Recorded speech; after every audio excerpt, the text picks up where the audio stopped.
are live, you are live. Welcome to Kempsville Elementary School. And as you can see, there's a big male lion sleeping there. And we have Miss Drums Elementary. My name is Brent Smith. I have Brian Joubert on camera with me today. And you are on a live African safari. And we're sitting with the Birmingham boys. And so a group of big male lions. So there's one sleeping next to us on the right. And the other three are sleeping in the shade around the corner, and we'll go have a look at them shortly.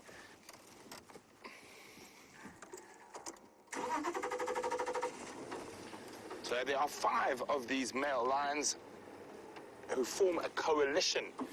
A coalition is like a gang of male lions. So they stay together and they defend the territory together from other male lions. Hello, Sleepy.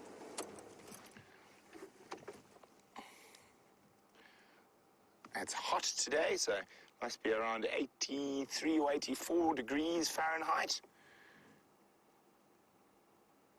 And when it's hot like this, lions like to sleep. Lions are very good at sleeping. They sleep for 20 hours a day. There he is, and you see that big hairy mane? That's there to protect him. To protect his throat and other soft areas when he's fighting with other male lions.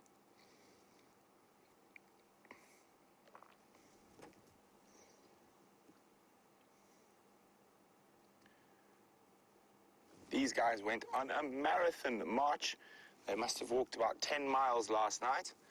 And they were doing that because there was 2 other male lions that came in from the north of us, and they had to go chase them away to protect all their females. Now, these male lions have 2 different groups of females. They have the Djuma Pride and the Styx Pride.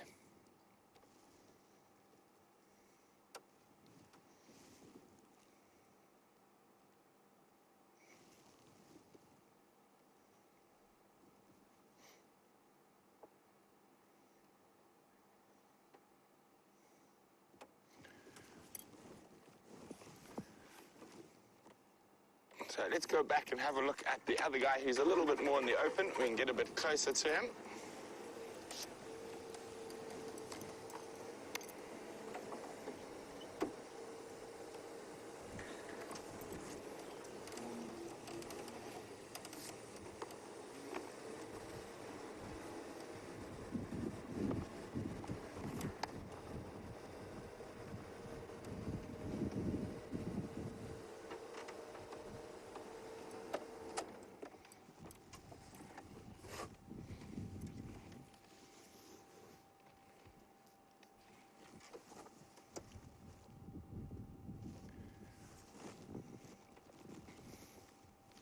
Doesn't he look comfortable? Snoozing.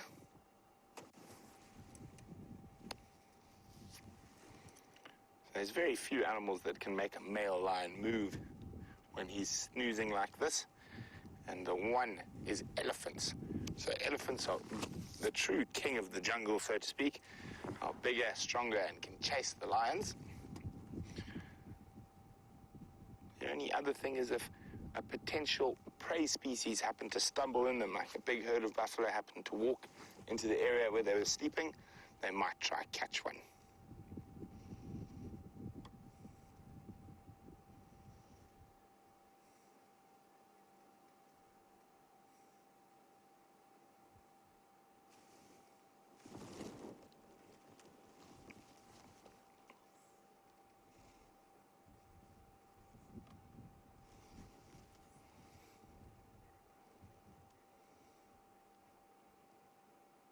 So it seems like Kempsville's having a little bit of difficulty getting their video monitor or whatnot set up.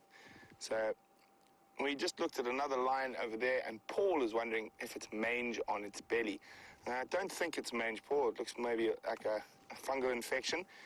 And I've seen sarcoptic mange in animals before, and that doesn't look to be the same. It might be a different form, but I don't think so, and it is getting better quite quickly.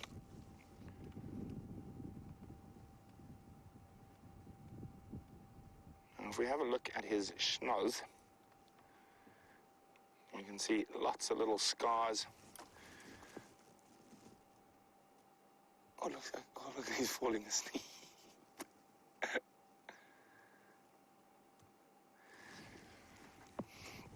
Vic would like to see the 5th Birmingham boy. Vic, unfortunately, he's to the north of us, outside of our traverse area, so we're not going to be able to see the 5th Birmingham boy today.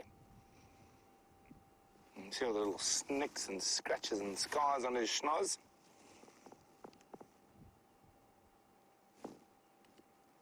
Oh, he's getting comfortable. Now, you'll often find lions do that, specifically when it's hot. It's to help them cool down, get the cool breeze over their stomach area.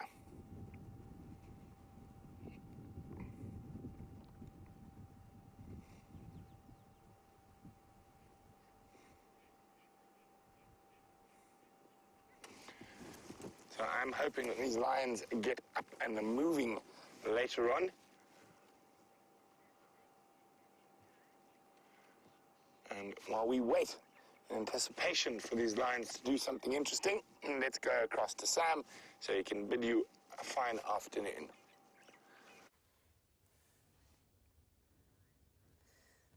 Good afternoon, everyone. To the northeast of South Africa, we are here at Djuma. It's myself and Dave, and we've just come down to Djuma Pan, where we can see 3 buffalo bulls that are just sitting here.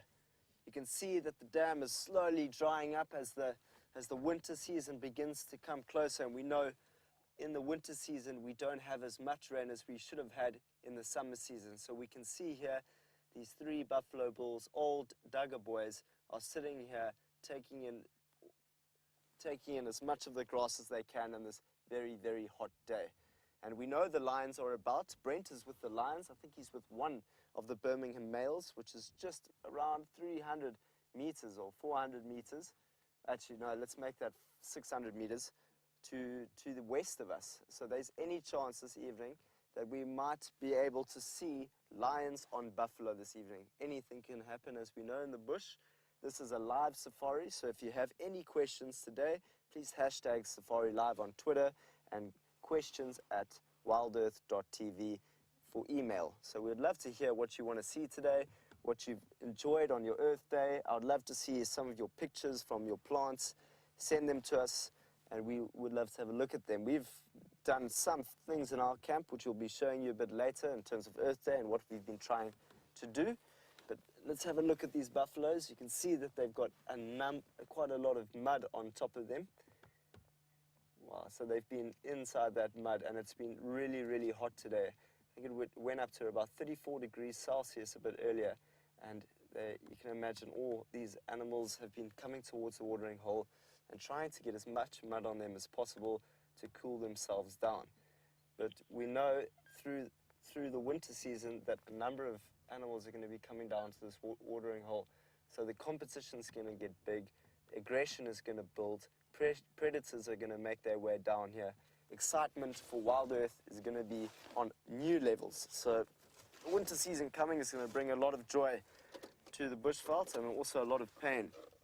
But it's all part of the experience. It's not new. Every year, every 10 years or so, we do experience droughts, and that's just the way it works out in the natural world. With that, myself and Dave and all of you are going to be heading in a direction towards Buffelshoek, and we're going to see if we can see the large herd of buffaloes that are presently, well, they were presently there when I was driving there this morning. So we've just seen a couple of Duggar boys, and we're going to head off to Buffelshoek to see what we can find. Potentially a number of buffaloes, but also a hippopotamus, and hopefully with some terrapins on the back of the hippo. But myself, I would really like to see a giraffe today. But with that, let's just go see what Brent's up to. If he's with the lions, enjoy the sighting of the Birmingham.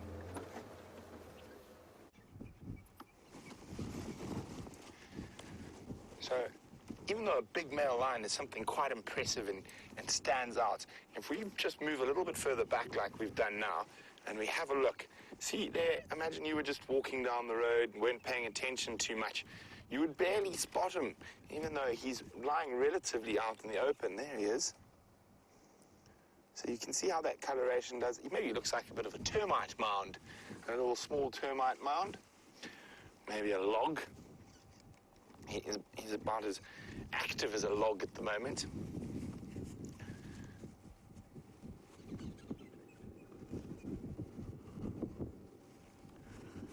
So, hi, Ember. Ember is 6 years old, and Ember would like to know how old these lions are. Ember, they're about 6 years old. They're the same age as you. Isn't that nice? You and the Birmingham boys are the same age. They are coming into their prime. A lion's best years are between about 6 and 9. Oh, there's another one rolling, putting his belly in to get some nice cool wind.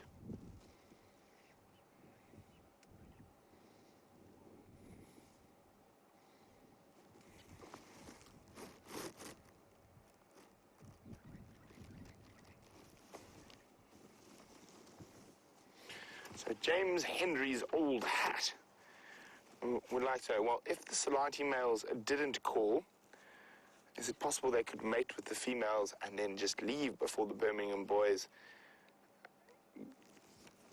would arrive? Well, it's unlikely, being that they are the dominant coalition to the north of here. So calling is sort of what a male lion does.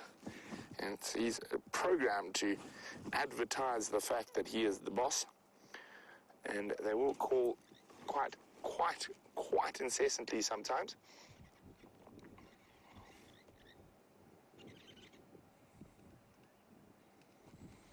So it seems like Kempsville Elementary is back. Hi, Kempsville Elementary and Miss Drum's class. So welcome to Safari Live, and glad you guys are with us now after a little bit of technical difficulties. I don't understand much about technical difficulties, but fortunately I do know a little bit about lions, and that's where we are with some big male lions. So let's take you for a closer look. So there's one sleeping in the shade there. And then there are 3 sleeping over there. Let's get a little bit closer.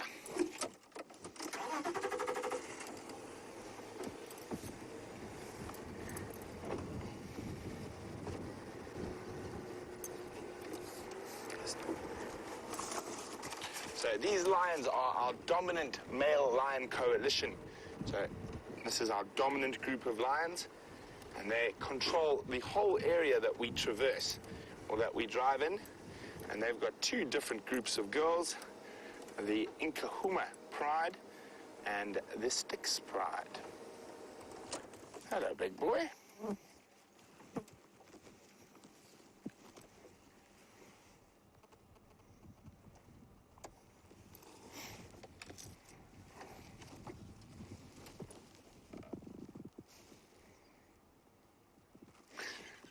So Katie would like to know if any of the animals here are contained, or are they all free roaming?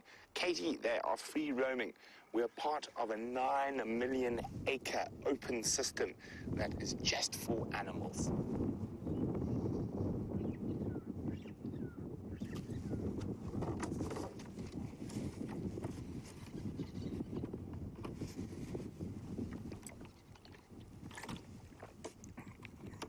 Yevon would like to know how much rain we get here. Now, Yevon, we are having a very dry year at the moment. We're in a bit of a drought. We've only had about 200 or so millimeters, maybe just over 200 millimeters. Normally, we get around 450 millimeters a year. So we've had about half of what we normally do. But drought's not a bad thing. Sometimes it can be a good thing. It helps to make sure all the animals are very healthy. So from the other animals like buffalo and elephant and impala, only the strongest will survive these dry periods, and therefore they're very strong genetic stock going forward. And if you're a lion, it's the best time because the animals are easier to catch.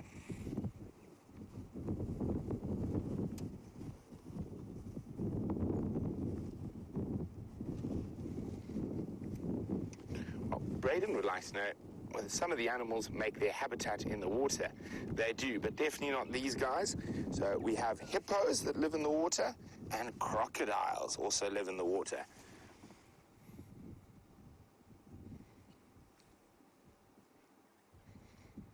Speaking of water, Braden, we'll go have a look. There's a waterhole just ahead. These lines aren't going anywhere, and we can always come back to them.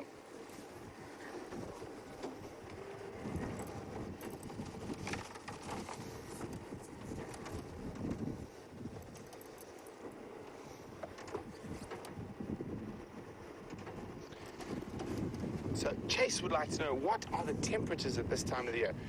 Chase, we're sort of towards the end of summer, so our hottest period is over, and that's about, so the temperatures are around mid-80s to 90s Fahrenheit during the heat of the day. Like now is about 90 degrees Fahrenheit, and in the mornings it's probably around 60. But we will go down a little bit colder than that, to probably around 50 Fahrenheit during the height of our winter, or maybe a little bit colder. But generally nice and warm all year round, and I'm not a big fan of being cold, so I like it when it's hot.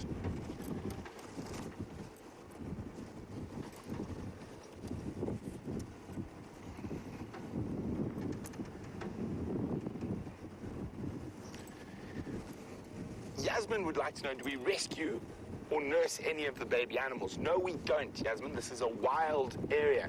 So if a baby is hurt or loses its mommy, we leave it for the lions and leopards. So we don't want to interfere. This is nature at its most pure. So it's not our place to rescue and save animals. Oh, there's an animal. He's a wildebeest. So he might look a little bit like a cow, but he's not. He's an antelope. That is a male wildebeest. And this will be his territory, and he will guard his territory from other boys, and then the females move from different boys' territories.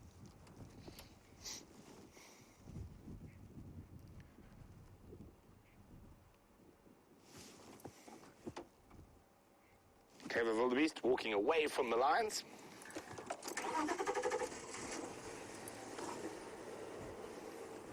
Now, can we see any of our water-dwelling animals? You might see a hippo, but it might be a little bit far away.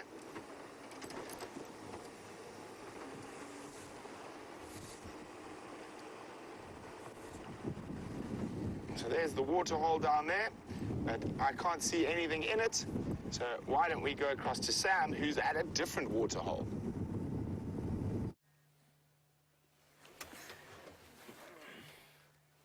Good afternoon, Kempville Elementary, Mrs. Drum, and all you wonderful kids. It is Dave behind camera, and my name is Sam Chevalier. And we are here with some plants on Earth Day. We thought that we would quickly show you some plants while it is Earth Day. So, the tree that we have over here is called an apple leaf tree. If you grab the leaf of the tree and you crunch it in your hands, it sounds like an apple, like you're crunching an apple in your mouth. So you crunch that apple, it sounds like that. That is the apple leaf tree. And over here, we have a silver cluster leaf tree. So this tree isn't the best tasting tree you'll ever meet. If you take a bite, it has a whole bunch of tannins in it, so it makes your mouth very, very sour. And sour is the wrong word. It makes it just not taste nice at all. And why do they make it not taste nice? So that the animals don't eat it. So there's all sorts of defenses out here that plants might have, and they're very, very clever indeed, all the plants out here, to survive until they are here today. But it is Earth Day today, and it's all about learning a little bit more about this planet. Some of the plants that we have.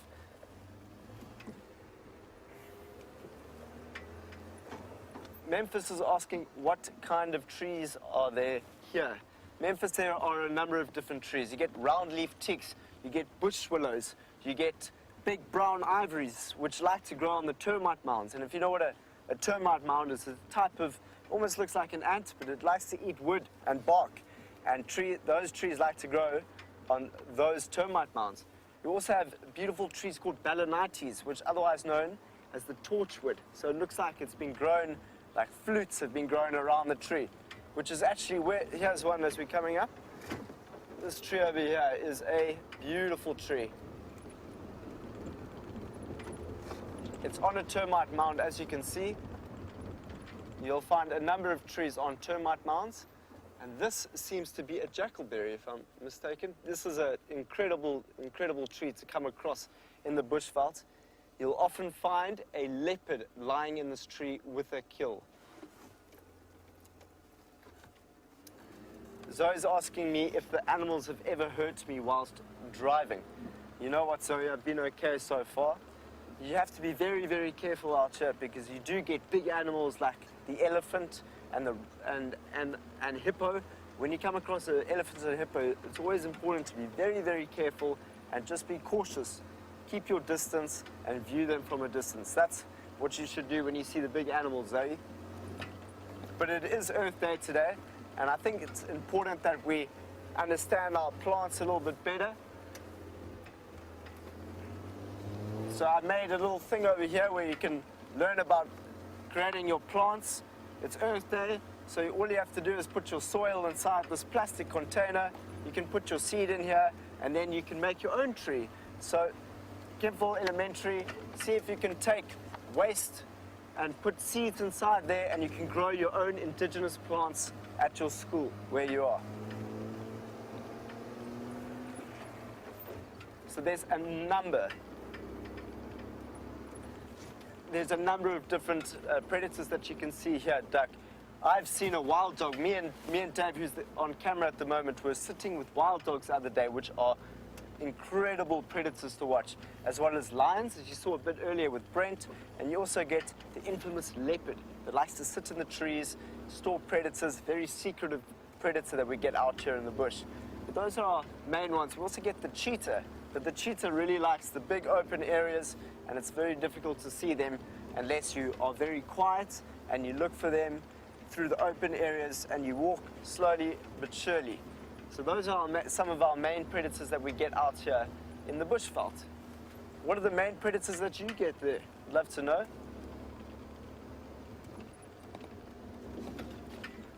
Yasmund is asking, is there anything that is edible in the wild? For sure, there are all sorts of edible things that you can eat in the bush. I'm actually busy looking for one at the moment. There's one that you can eat, so it's called a buffalo thorn, which you can put into your mouth, and it tastes like spinach. So I love to grow spinach where I live back in home in Cape Town, and you can eat it and it tastes a little bit like spinach. So if things are getting difficult out in the bushveld and you need something to eat, you can go and get that leaf. But also you can open up the plants, go down towards the root systems, and there's a number of roots that will give you water and nutrients that you might need if things get difficult out here in the bush. There's also lots of berries that you can get.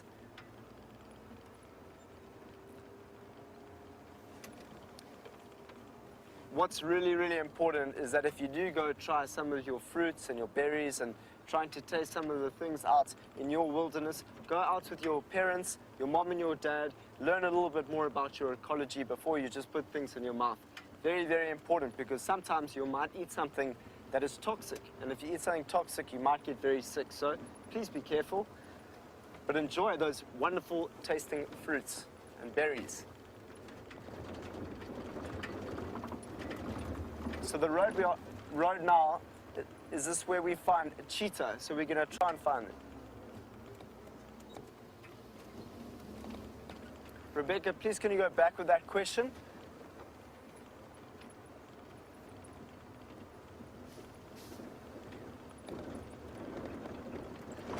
Tatum's asking, do any of the animals have quite weird sleeping patterns?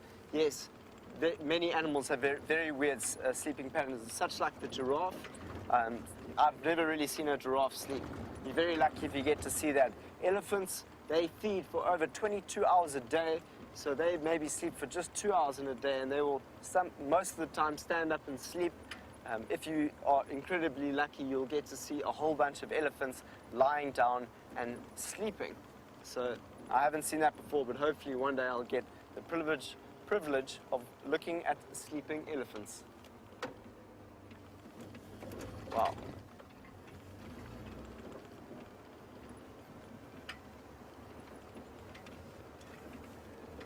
Carmen's asking, what are the attack skills of a giraffe and what do they do? Well, Carmen, that's a fantastic question. They are incredible creatures, the giraffe. They actually have these big horns on top of their head called ossicones, and they will go up to other males. So mostly the males fight against each other, and that is one way that you can tell the difference between a female and a male giraffe, is that on top of the heads of giraffes, you'll see a male doesn't have any fur on its ossicones, and the female has lots of fur on top. And the males will fight with their heads against the other males to show dominance out here in the bush. So there's lots of ways in which they'll defend themselves. A group of hippos is what Joseph's asking. It's a float of hippos is a group of hippos. With that, let's go and see how Brent's doing.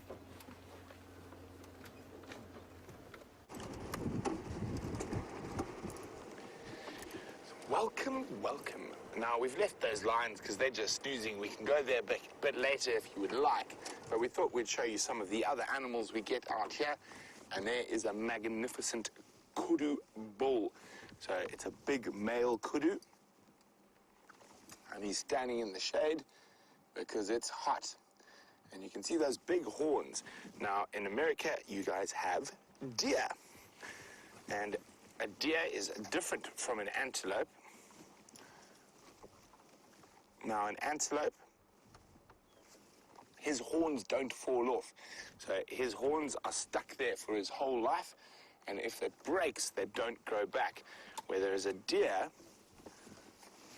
they grow their horns every year. Or their antlers, not horns, they are antlers, and they fall off. So they only have their antlers for when they have to fight for the breeding season, and then they fall off for the rest of the year. Whereas an antelope, his horns will stay there for his whole life unless he breaks them, and then they won't grow back. This is a nice big male.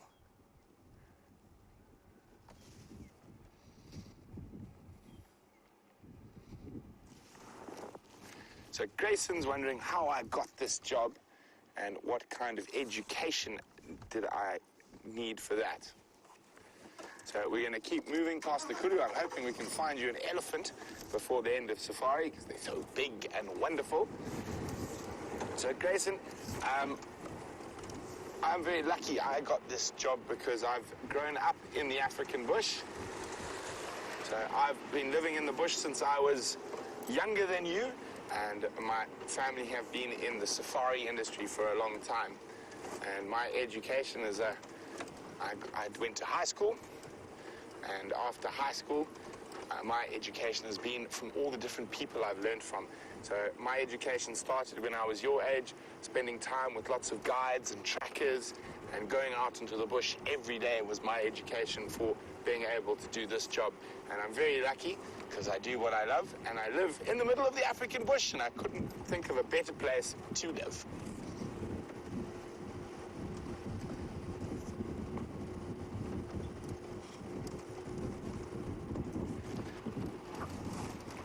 Linnea would like to know whether it's mating season for elephants. Now, Linnea, elephants don't have a specific mating season, but currently there are quite a lot of females who are in estrus. When a female's in estrus, it means it's time to mate with the bigger boys. Now, the boys have to be in must, so it's one of the few animals when both of them have to be in a heightened hormonal situation for them to mate. So there are quite a few, but elephants can mate throughout the year. They don't only mate at specific times.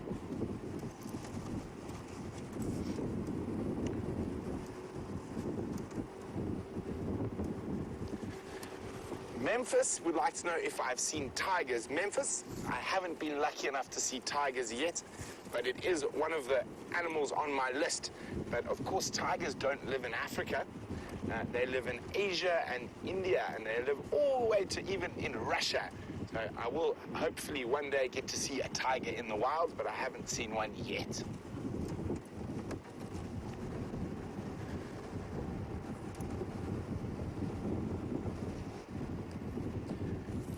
Now, Now, Kimberly's wondering if I've seen animals fight each other. And I've been very lucky, and I've been in the bush a very long time. And I've seen lots of different animals fight. I've seen male cheetah fight each other. I've seen male lions fight each other. I've seen male elephants fight each other. I've seen female lions fight each other. I've seen female leopards fight each other. And impala and kudu. Yes, I've seen lots of things fight each other. Now, the reason most animals fight, there's two main reasons. One is competition over females, and the other is competition over territory. So that's the two main reasons why animals would fight. And both of those are connected. To have a good territory means you're going to have a lot of females, but so it's both, they're pretty much the same thing, fighting for territory and for females.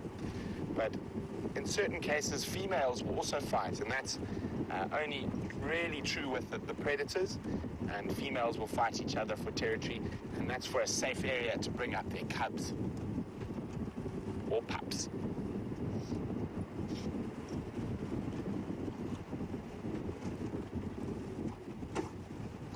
Well, Brenna would like to know, have the animals ever broken the camera? So I'm going to let Brian, who's my cameraman, answer that for me. So Brian, have the animals ever broken your camera? Nope, not yet, thankfully. They've come close, but they haven't quite touched it. So we've been good. I think the closest that's come to doing any serious damage to the camera is probably a dung beetle. It's a big beetle, and when we're driving a little bit quickly and dum. But occasionally, yeah, I think that's about the only thing. We don't like to touch the animals or get too close to the animals. We can get very close, but we don't want to make the animals uncomfortable that they might feel like we're a threat to them. So we always try to be respectful of their comfort zones. Now, a little bit earlier, there was a big elephant bull down here somewhere.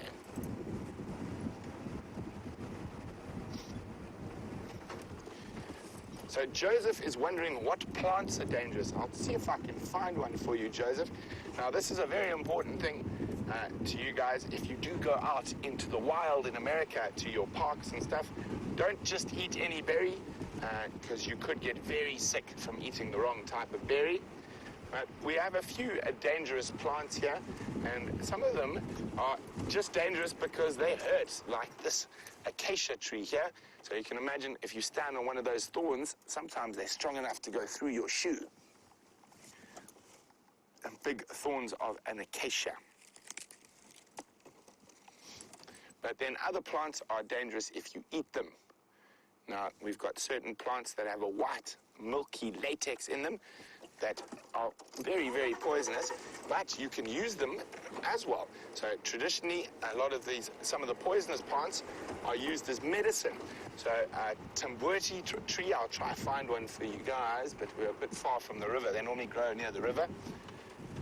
And if you take that white, milky latex from a Tambuerti tree and you put it on warts or verrucas and things like that, it actually kills them. So sometimes the poisonous plants can also be your friend. Where did that big elephant go? I think he's going to be around here somewhere.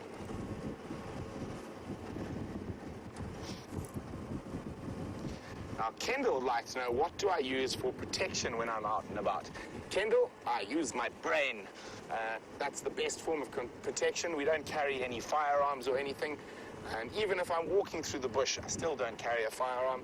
I trust my bush knowledge and my experience to be able to keep myself and my cameraman safe.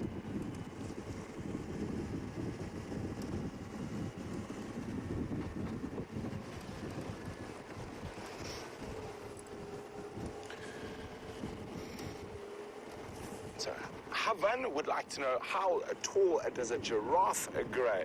Now, I know in meters, which is a bit of a problem for you guys, so I'm going to just try to figure it out quickly and put it into feet for you. So I will get back to you in a second, Havan. I'm trying to do maths, which I'm not very good at.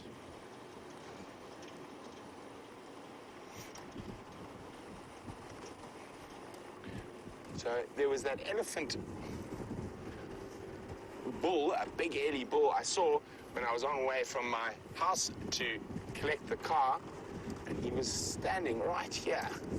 So I think he might be in the shade of one of these big marula trees. I'm going to see if we can see his footprints if he crossed the road. That's how we find lots of animals out here. We look for their footprints. So I saw him walking up the road here, but I don't see him now.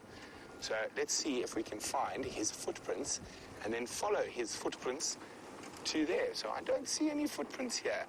So, oh, maybe he did cross the road. There we go. There is footprints. So big Ellie footprints. They're not. These ones aren't the easiest to see, but there we go. We got them. There we go. So let's go see if we can find this elephant from his footprints.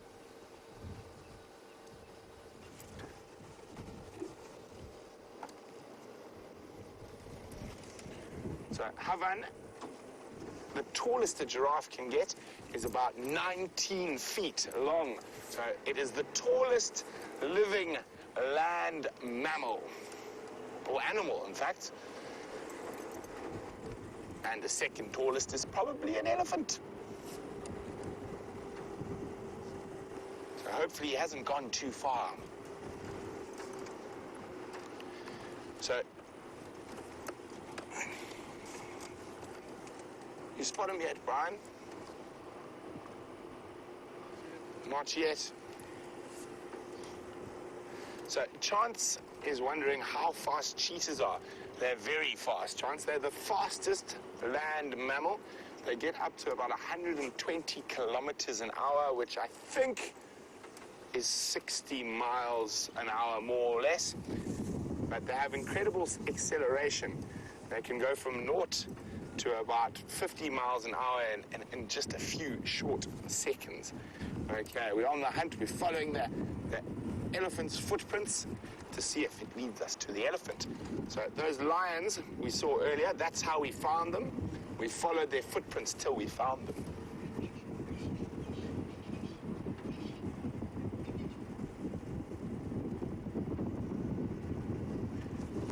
Now, Carmen's got a great question. Carmen would like to know what causes the hyena to laugh. Hyenas have got lots of different calls, and the most common call we hear from a hyena is a whoop. And it goes, well, there's lots of different whoops, but it sounds something like this. Or, whoop. But that maniacal cackling, I can't do it. Can you do it, Brian? No, Brian can't do it either.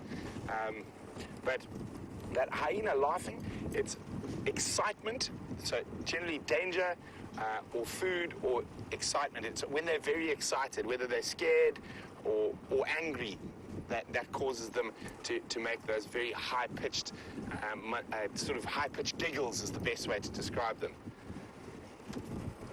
Now, Eddie is trying to give us the slip, so while we keep looking for the big elephant, let's see what Sam's up to.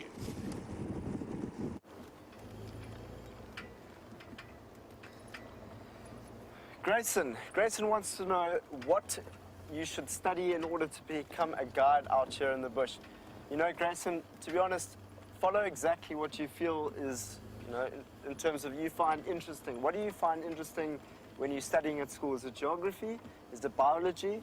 Whatever it is, follow it up, grow into yourself, and then you'll find a way in which it'll fit into the university or study that you can do. And in South Africa, there's a number of things that you can do. There's a path that you can take within conservation at university. Go and study biological conservation. You can go into biomimicry and learn about ecological systems and the intelligence of nature.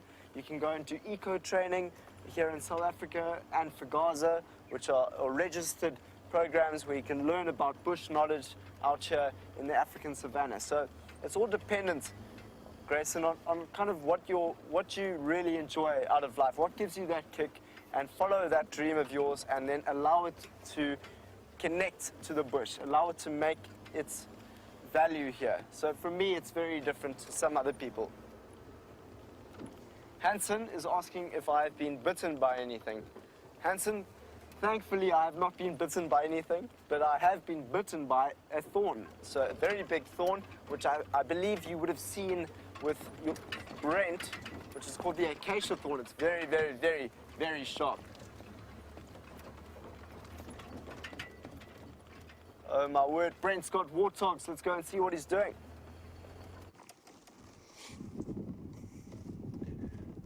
Well, we didn't find the warthog, the elephant, but we found another grey animal who's got big teeth, and we found the warthog. There are a little family of warthogs. There's 2 females there, and 3 babies that were born earlier this year. 4 babies.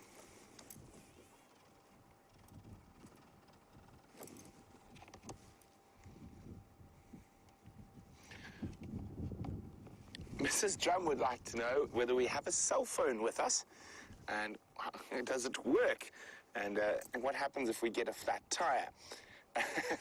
Well, we do have cell phones, but they don't work most places in the reserve. We have radios that we can talk to the different vehicles and to each other on, but if we get a flat tire, that's up to us to fix it. I actually had one this morning. So we have a spare on the vehicle, and we just change it, and then we get the tire fixed. And there go the warthog family. Now, I'm sure a lot of you have watched the movie The Lion King. Although it is a very entertaining movie, it's not a very factual movie. So, warthogs are not friends with meerkats, and we don't have any meerkats here. The closest thing to a meerkat we have here is a mongoose. But, so Pumbaa also is definitely not friends with the lions. If Pumbaa's not careful, Pumbaa will become the lion's dinner.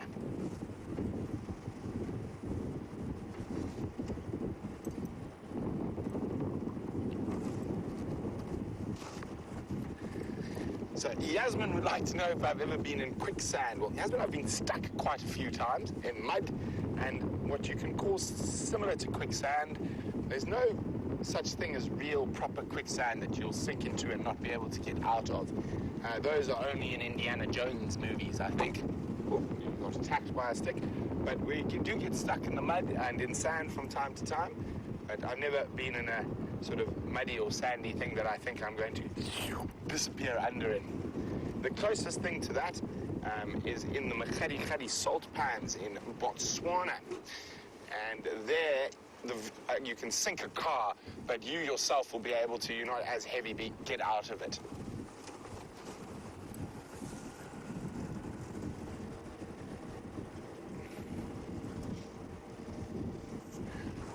Jasmine also would like to know if I've been chased by a stampede. I've been in quite a few stampedes, Jasmine, but generally when we're in the car, even if you're on foot, the stampede will go around you. They won't actually stampede over you. The only animal that might is an elephant, and you definitely don't want to be stuck in front of an elephant stampede. But still, in those circumstances, it's your experience that helps you get out of them. So quite often you can just stop them when they're running at you by clapping and shouting.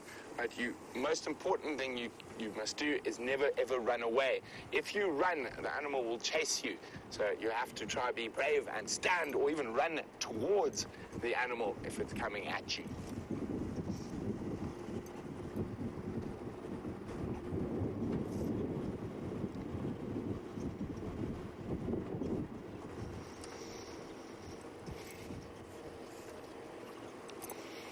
Mrs. Jernigan would like to know, what are the major problems that we face in terms of conservation and looking after the bush? So, of course, at the moment, the poaching's always an issue, but if we look at it from a grand scale, poaching's quite a minor issue. It's very localized or very species specific. So probably the biggest threat to African wildlife is loss of habitat.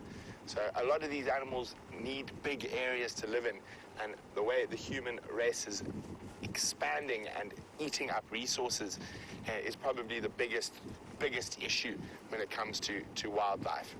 So I'm hoping that elephant maybe did a loop down to a waterhole, so we're just going to have a quick look.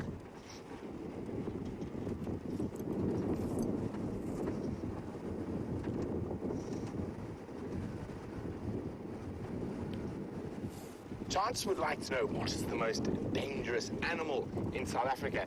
Well, that, without a doubt, Chance, is the human being. By far the most dangerous animal, but if you're talking about a wild animal, the one that probably you have to be the most careful of is elephants. And if you're not careful, you can get yourself into trouble with elephants. But outside of elephants, it's definitely human beings. So while we continue to search for this elephant that is giving me the runaround, let's go see what Sam's up to.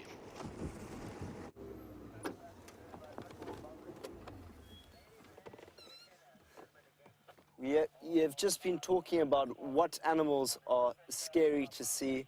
I tell you what, these ones aren't the scariest of animals to see. They are rather very beautiful. The waterbuck. We can tell it's a waterbuck by the clear circle on the backside of that female that we are seeing in our screen right now. There's the most magnificent male that was just walking with the females. I haven't seen horns like it for a while, and I really would like to show you that wonderful male. It looks like he's just gone out into the distance. It was sad. Where is he? Oh, he is here. Okay, let me just see if I can get a better position to see that those horns of that male. He was huge. There he is. Wow. That is a big set of horns.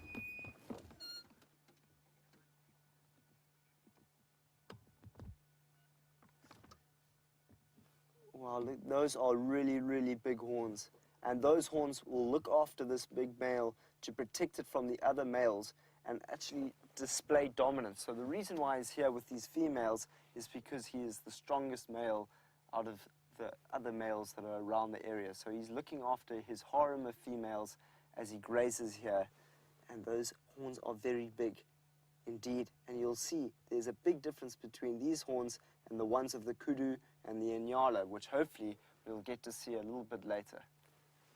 But today is a special day because we are off to Cheetah Plains. It's my first time.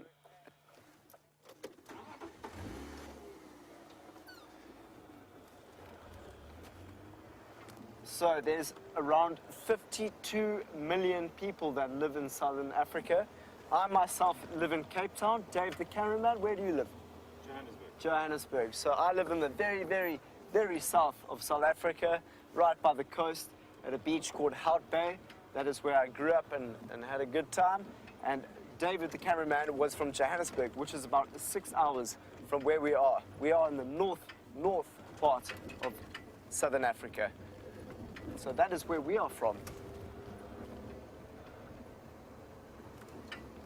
We live in a camp in the reserve. So there's about 15 to 22 of us at any given stage. Very, very different all the time, all from different backgrounds, from film to bush experience. So that's where we live, in a camp just in the middle of the Sabi Sands. It's fantastic. It is really fantastic. The Sabi Sands is about 60,000 hectares, so it's really big. Dak is asking if I've ever seen a monkey. Wow, Dak, I've seen quite a few monkeys in my time. We actually just saw some baboons, myself and Dave. They ran right past us and into the thicket. They are really scary looking monkeys. They have big, big teeth. They're almost like leopards with the teeth structure that they have. So you've always got to be quite careful of the baboons. You get them in Cape Town and you get them in the bush, but they're a lot more scared of humans when they're out in the bush here because they've been shot for many years, the baboons. So we're very lucky on this property to see baboons. We also get the vervet monkey, which is also a very, very beautiful monkey that we get here on the reserve. But what's exciting is that we're off to the other part of the reserve where we get very different animals. As I said, the flat open areas gives room for the cheetah to move around as well as the ostrich. So hopefully we'll get to see an ostrich, which is one of the biggest birds in the world. Memphis is asking if I've ever seen a kangaroo. You know, Memphis, I've never made my way to Australia. That's where the kangaroos are, so I would love to see kangaroos one day when I get there. Have you seen kangaroos, Memphis? Very, very cool animals. They have a nice pouch where they put their youngsters in the pouch. Looking forward to seeing that one day. But where I am from the Cape, we get very, very different animals. Joseph's asking, how do giraffes fight? So we started that conversation a little bit earlier. the males are they become very dominant when the females are coming into estrus, which means that they're ready to have a child, or to have a calf rather, and so the males will fight each other by swinging their necks into the other male, and that's why their horns are thinner than that of a female, because the males will intertwine and knock each other. So that is a very, very exciting male.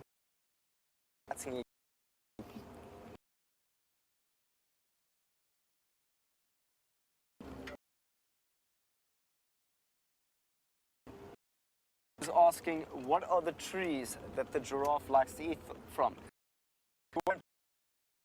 It really they tuck around the. It's not going to injure them because their tongues are so thick that their blood vessels are right in the middle of the tongue, so they don't injure the tongue of the giraffe when they eat the big thorns. So that is one of the trees that the giraffe likes to eat. I wouldn't like to eat that, as my tongue would bleed a lot if I tried to eat the acacia tree.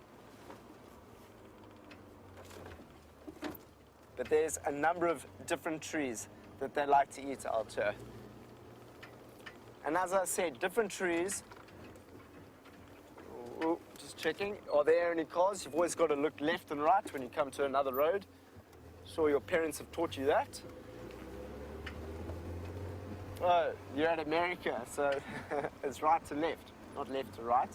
So when you get to a new street, you go right, left, all right. It's so strange. I can't imagine driving a car in America. So we drive on the other side of the road in Southern Africa. So I'd be sitting over there if I was driving in America. So in South Africa, we drive like this, and it's the same in England. So worlds apart, Southern Africa to America, but all the same nonetheless. And I can't wait one day to come and see your animals. I've only seen the animals in America a few times, and there are some truly beautiful animals, especially the cougar. I'd love to see that animal and track it in its wilderness. I've had the privilege of seeing a jaguar in South America and the leopard in South Africa, and I would love to come and see the cougar in America. Hopefully that time will come. Ooh, we have a hornbill just over here. You can't see it right now. It just went behind a bush. I'm just going to try. Oh, you can. It's over there, but it's in the shade. So I'm going to see if I can get a better position. The hornbill is a very iconic bird. There it flies. Okay, so I'll go a little bit further away. There he is. So let's see if we can get a shot of the hornbill.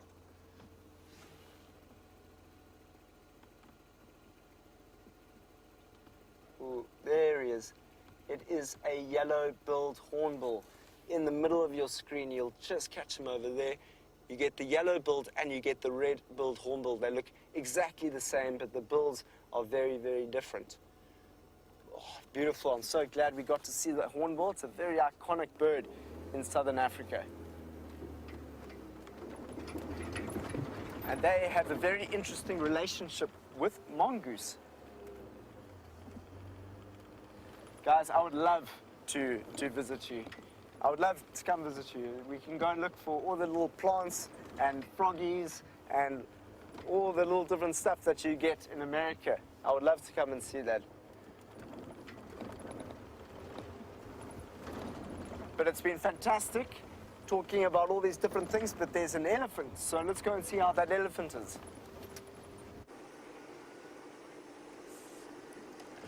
So we followed that elephant's footprints. I wasn't going to let him get away, and I really wanted to show you guys a big elephant. So here we go. It's a young Eddie bull. He's probably around 30 years old. Now, elephants can live for a long time like people. Elephants can live to about 60 years old. Here he is. Oh, he's maybe a bit older than 30. Hello, big boy. And he's only got one tusk. He's broken the other one.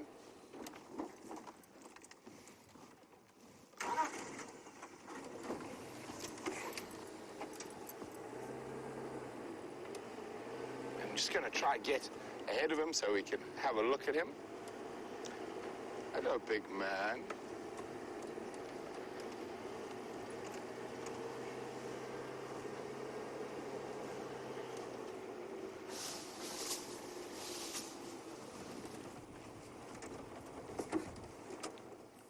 There he is.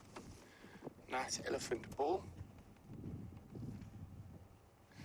Now, they weigh about 6,000 kilograms. The heaviest land mammal we have. Oh, did he smell something nice to eat? He could be tracking females with his nose, smelling them.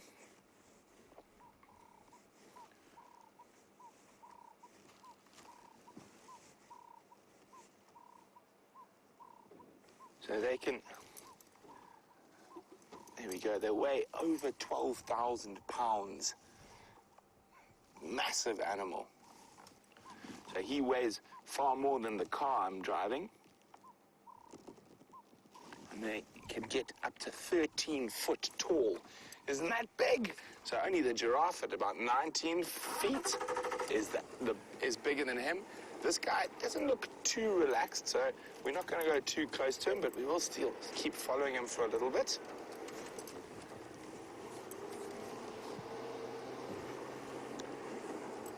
So, elephants occur in Africa, and then a different species of elephant occurs in India and Asia. So we have an Asian elephant and an African elephant. Now there's two variations on the African elephant. There's the African bush or savanna elephant that we're looking at now, and then you get a slightly smaller guy who lives in the forests called the forest elephant.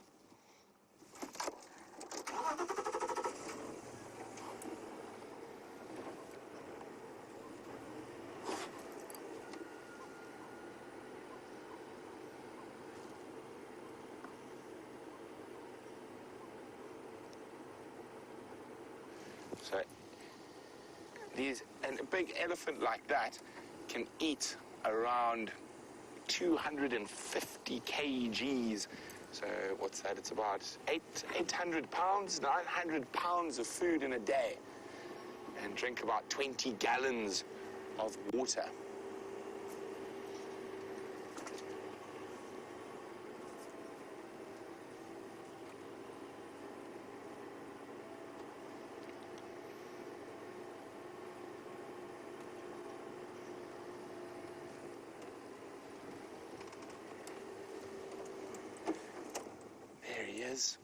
So as we get one last view of him as he moves through the bush, it's been a pleasure having Mrs. Drum's class with us on safari today, and that is from Kempsville Elementary. So from all of us here at SafariLIVE, don't forget to join us again soon. And you don't have to be at school to watch SafariLIVE. You can join us anytime. And there's Brian's thumb. What is the thumb today? A tree for Earth Day. It's a tree for Earth Day. Yay for Brian's thumb. So bye, guys. Have a good time. And we're going to go across to Sam to continue the show.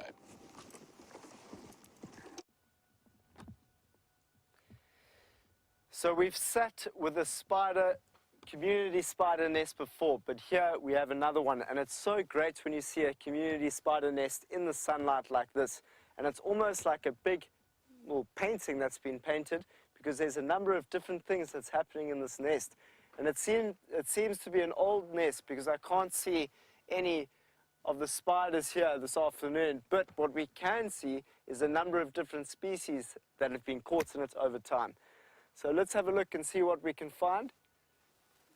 Over here, I have no idea what species or insect that is, but it's quite big. Can you imagine what it's like? You're busy on your afternoon, next thing you know, you're stuck inside a net.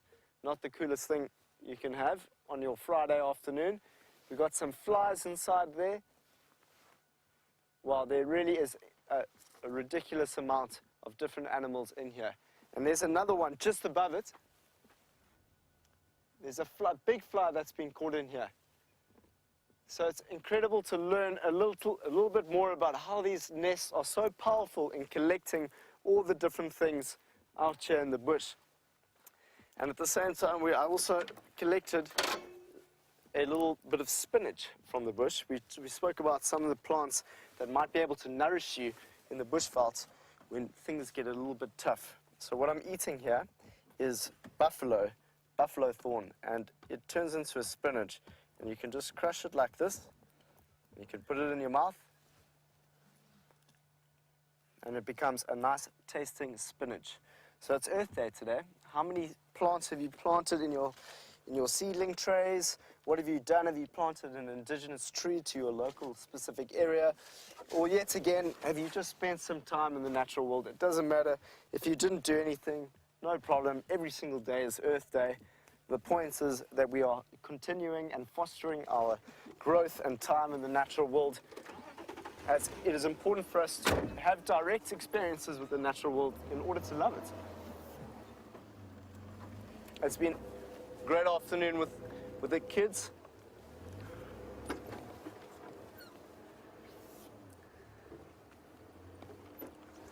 Ooh. Miss AIC is asking if we have any orchids in the park. Well, you know, I haven't actually noticed any orchids in the park. Let's say hello. Hi there. How are you going for? Good to see you, bud. Nice. I'm going off to Cheetah Plains. Okay, I'm going to see a trailer for the Show them for the gala down there.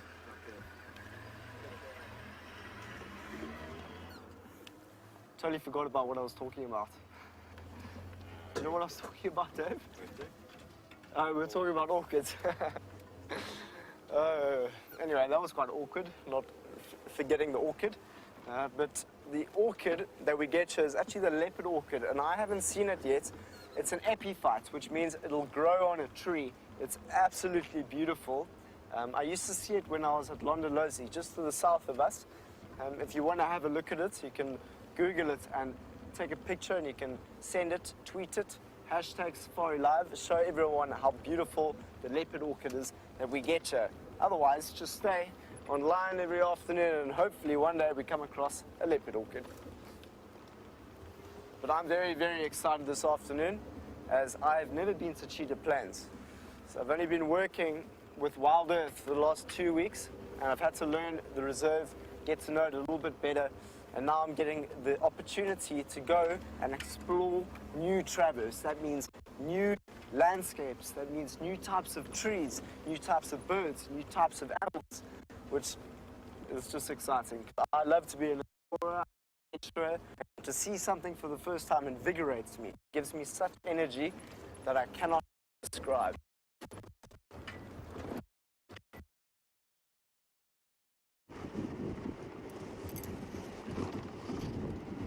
So we're going to go head down towards where we had those tracks of Karula this morning. See if she's maybe come out of that really big, thick block. James is on tracking team. He's down in that area also having a look.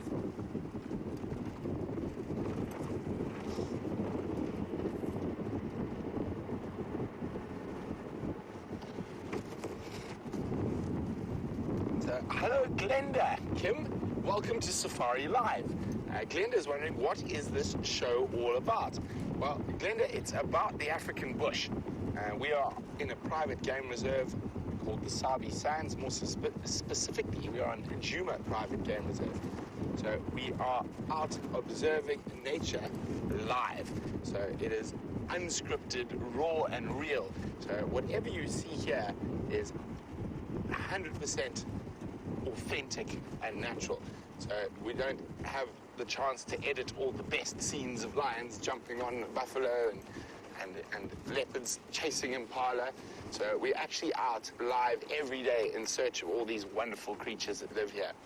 And being able to spend that much time with them, we do sometimes get to see some of those spectacular sightings. At the moment, Glenda, I'm on my way to go look for a female leopard. And earlier in the show, we had 4 male lions, and they're sleeping. So we'll go back to the male lions when it's cooler, probably around 5:45 this evening.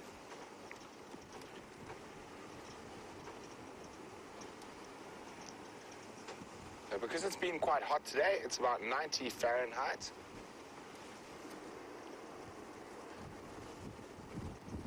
And just 1 second, I'm just going to talk to Sam quickly. Sam.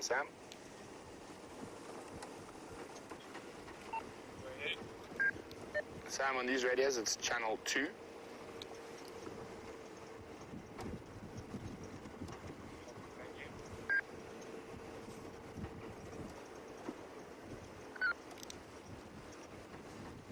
Sorry, Sam, my mistake. It is a new radio. It's the 3rd radio set, and it's East Game Drive on that radio.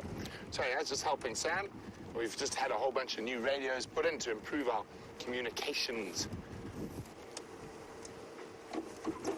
Oopsie.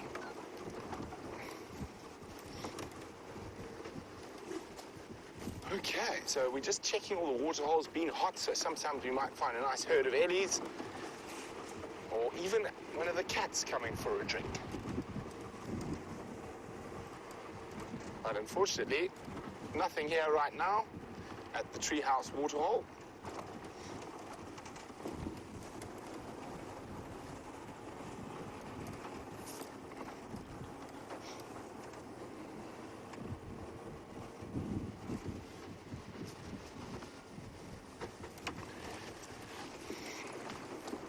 So James Bear is wondering, how fast is the wind blowing?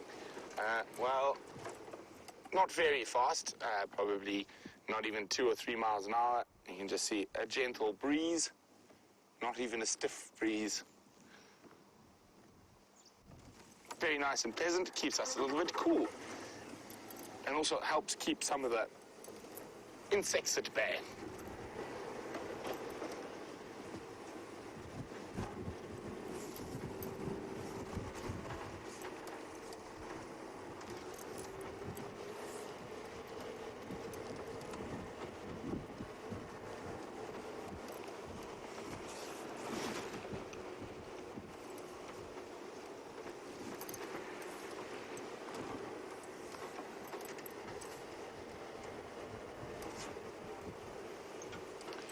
UK 2K would like to know, what is the difference between crocodiles and alligators?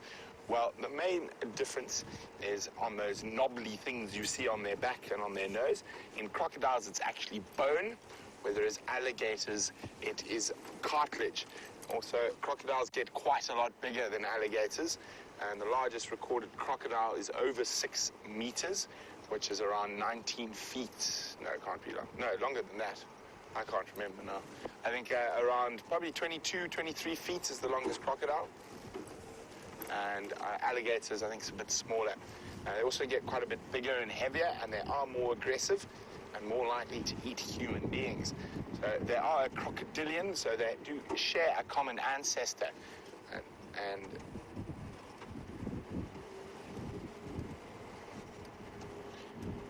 so there we go. As far as I'm aware, the longest crocodile was, there's 2 that are sort of go for the top spot. One was shot in Zimbabwe after it ate a few people, and that was 6.01 meters, so over 19 feet. And then the other is from the Democratic Republic of Congo, and that was said to be 6.5 meters, but it was never confirmed. Also, it was shot because of eating people. Now, a crocodile that size weighs over 1,000 kilograms. It's an absolutely massive animal, incredibly powerful and strong, and they can live for over 100 years.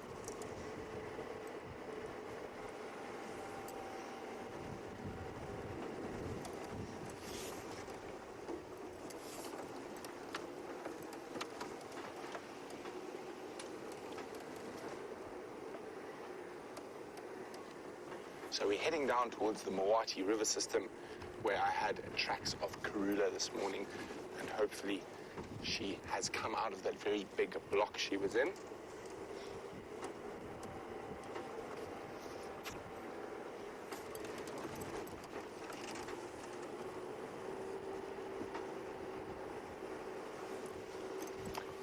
Patrick would like to know whether I am British. Patrick is new, so welcome to SafariLIVE, Patrick.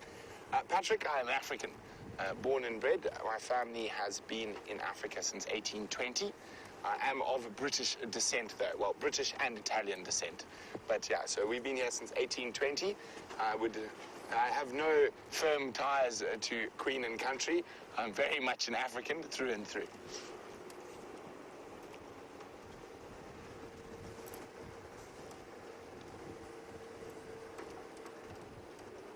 Well, 1820, 1920.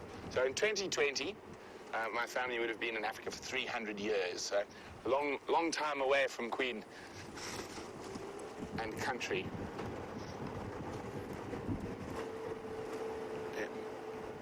Majority of our staff here are, actually, all of our staff are African or South African.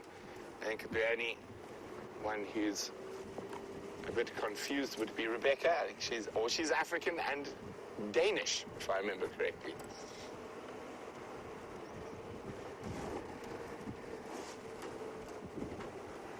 There you go, I was correct, African and Danish. So there we go.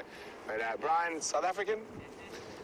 James is South African, Sam South African, Jamie South African. I'm trying to think.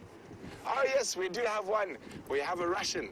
Oh, he's Russian, but we've adopted him. He's an Africanized Russian. He knows words like lekker and some very, very South African sort of colloquial slang, which means nice, lekker.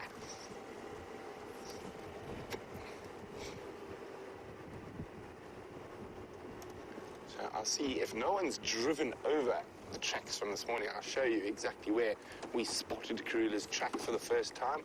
But does it look like someone has driven over them? It does. Can you see them, Brian? Someone has driven over where we spotted them. But she walked down the road here, and then she went off on this little path that goes down to the Mawati River, and then into the Mawati River and across and over. So we're just going to come have a double check here.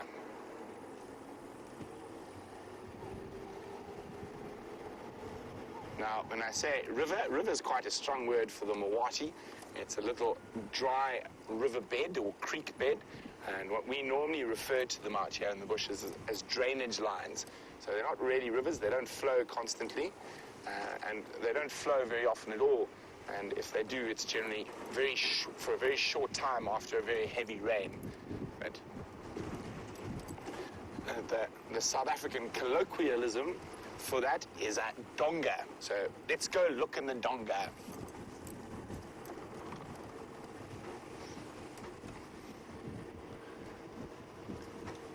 Now, Angela, who's in Boston, knows what it's like to be truly cold. And Boston, I know for a fact, gets very, very cold.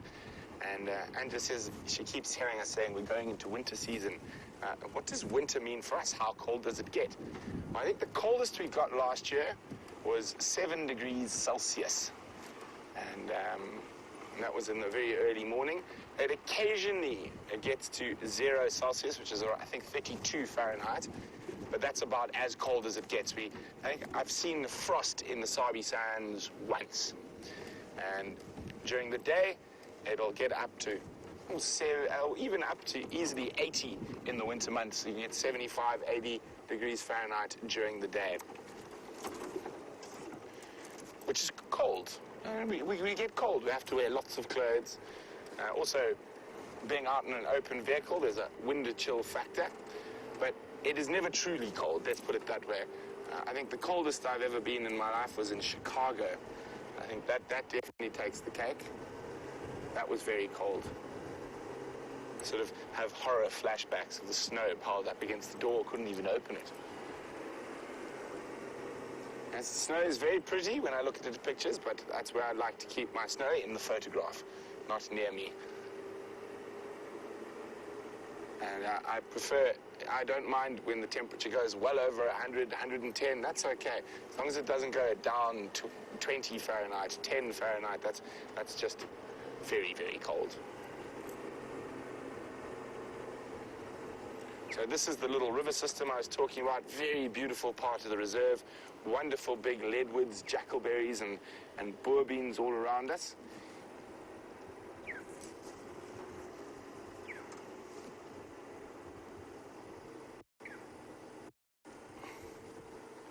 Lisa's wondering how many different species of tree are there here. Oh, Lisa, I haven't counted. Comfortably over 100, I would say well over 100, maybe even 150. I mean, let's just do a quick little stop here and count the tree species. Well, let's start on the left. And we have a common spike thorn. If we go behind the common spike thorn, there's a weeping wattle and a guarri bush. So what's that? That's 3 already, and we haven't really looked. And here we go. The next big tree's there. Timbuti tree. And we keep coming down a bit lower. So what are we on now? 4. There's an apple leaf, number 5. A phlegia, number 6. And we keep going. There's some more guarris. And jackalberry, 7. And jackalberry, 7. Leadwood at the back. Where's my hand? Leadwood at the back, 9. Buffalo thorn, 10. Different guarri species, 11. Combretum heroensis, russet bush willow, 12. Scotia, so probably 20, 25 species easily if I took my time around here. Dwarf boer beans and gardenias. So I've never actually worked out, but I'm gonna have to maybe have a look and I'll try to get back to you. But I'm guessing probably close on 200 different species of tree.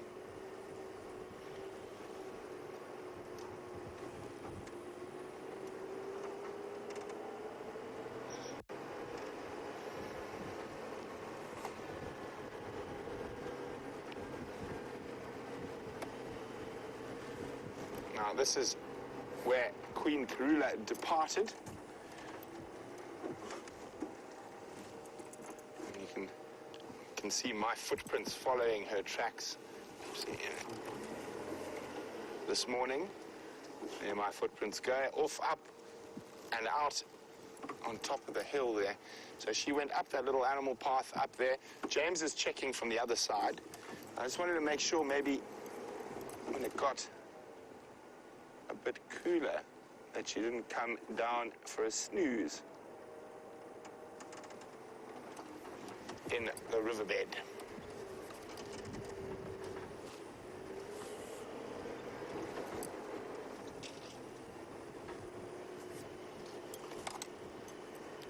So while we search for the Queen of Djuma, let's go see Sam, who's on cheetah plains.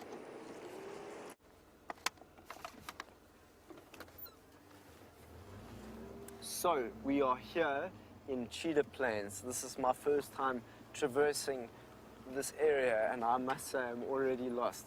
Well, I'm not lost, because I know I'm here. I'm in Cheetah Plains, but to be honest, the way in which I should drive, I don't know. So, I'm just going to drive and see what happens. Hopefully I don't go on to another traverse, but if that happens, we won't have signal. So I'll turn around and get back to signal, so it'll be okay.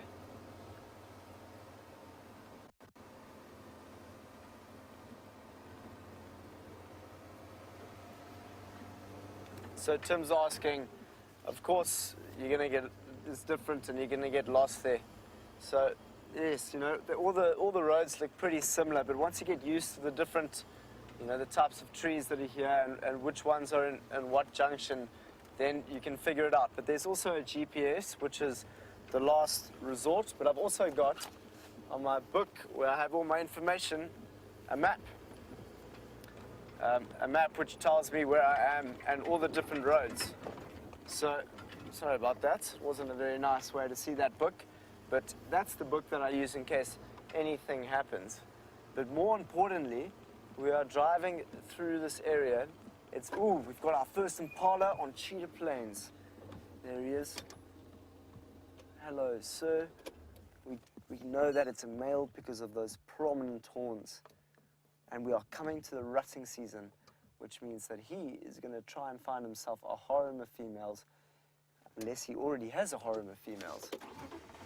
It's a difficult time for all of them because they're all trying to best look after themselves whilst trying to look after a harem of females. There he is again, just hiding in the back there.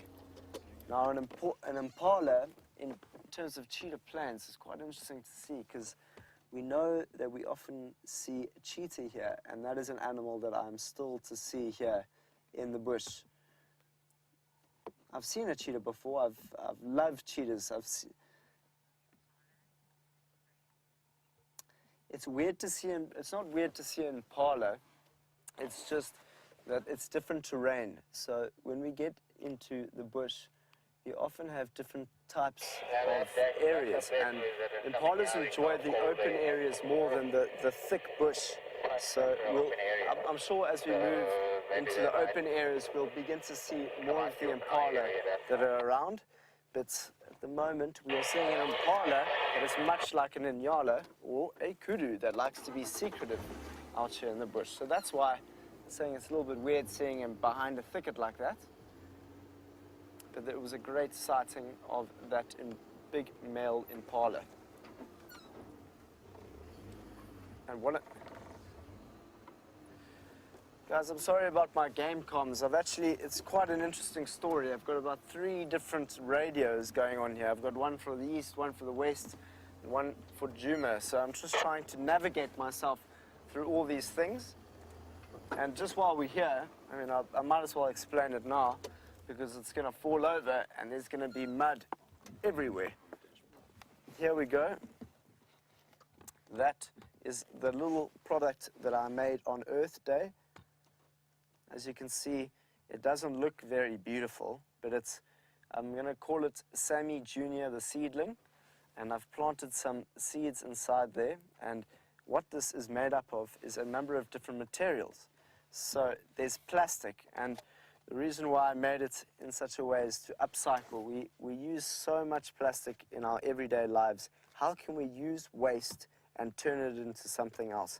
It is a very important thing, because you can imagine how much plastic is in the oceans out there, and how can we use this waste to benefit ourselves? So right next to it, I have the exact same design. So in case you're at home on Earth Day and you felt like making something a little bit different, what I did here is I made this. All I did was take a bottle that used to be like this, and I cut it in half, like that, and then you just put this cloth, which is just an old rag that I got, and you put the rag through and down, like this. So what it does now is that you fill the water, so there should be water here. You fill up to water to about there, and then you put this in like that, and you squash it down, and then what it does, and you put all the soil all the way up to here, and then you plant your seedling. And what that does is it allows for when transpiration, so it takes water from the bottom and brings it up to the top. And I've made an analogy just to make it a little bit more simple for you to see.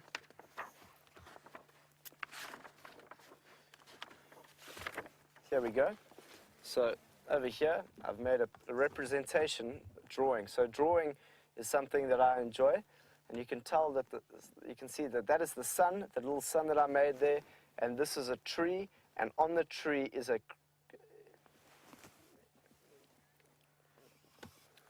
over here we can see that the sun is here. There's a creeper, a type of plant that's on top of a tree, and there's a water system beneath it. So in green, we have a creeper, which goes up a tree. In blue, we have the water below in the soil. If we go down, down, that's the water. So imagine what's happening beneath the soil. You have water at the bottom.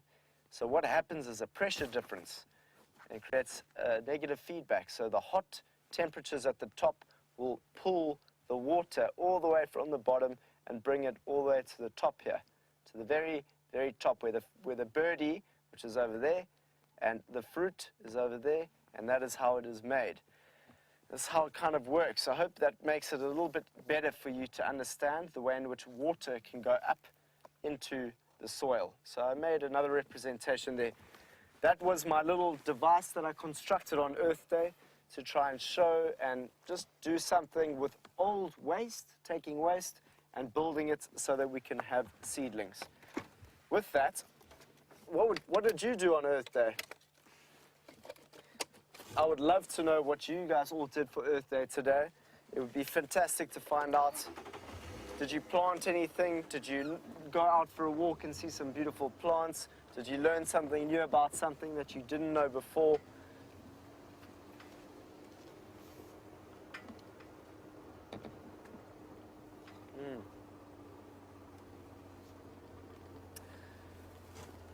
Crystal in California. That is great news. I hope that you have the most amazing walk in the forest area that you go, and you said that you're going to go pick up some old waste that you find there, and you're going to take some of the not so indigenous plants. So whatever is not indigenous to that area, you are going to take out on your walk. Invasive's the word. Invasive. So you're going to get rid of some of those invasive species.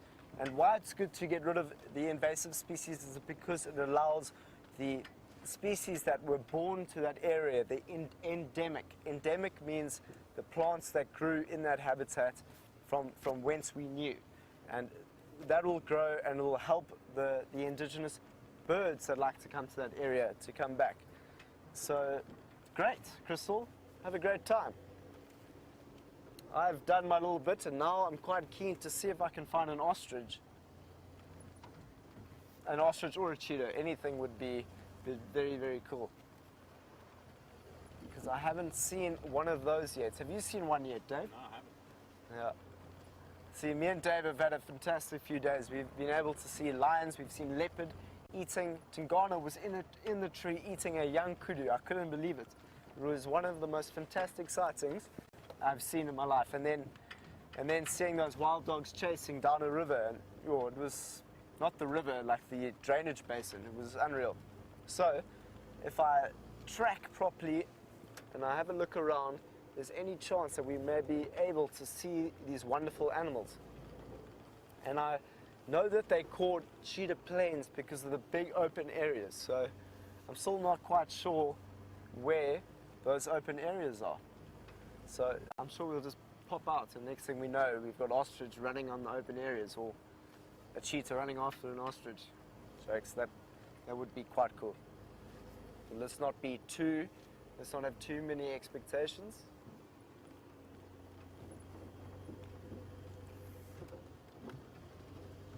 James Richard is saying, keep your eyes open for jackals, Sam. James, thanks for reminding me that. James Hendry came home the other night and he said, well, it was either James or Brent, and they said that they saw 2 different species of jackals in one drive. And that is a really, really difficult thing to see. The side-striped and the black-backed jackal. Very, very different species. You'll mainly find the side-striped in these areas because the black-back is in competition with all those bigger predators like cheetah, leopard, and so the side stripe rather just likes to eat berries and termites and that sort of stuff. So it's easier for it to live. I'm gonna go right. What do you guys think? Should we do it, Dave? Yeah. Yeah. So hopefully we get to see one of the jackals.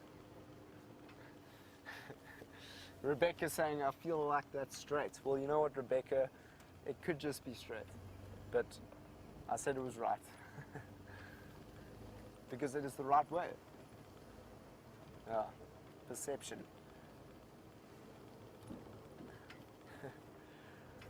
But it's very thick, so you've got to keep your eye open.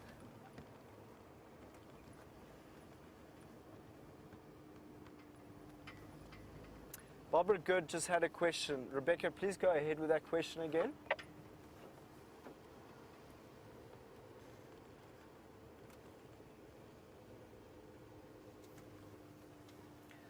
So the question was, are there any fire ants in the area, Sam?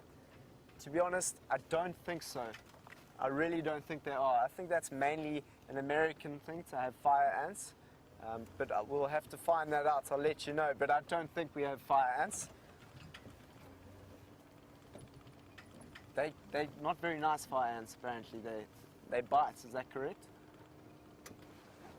I know that we have other ants that like to bite.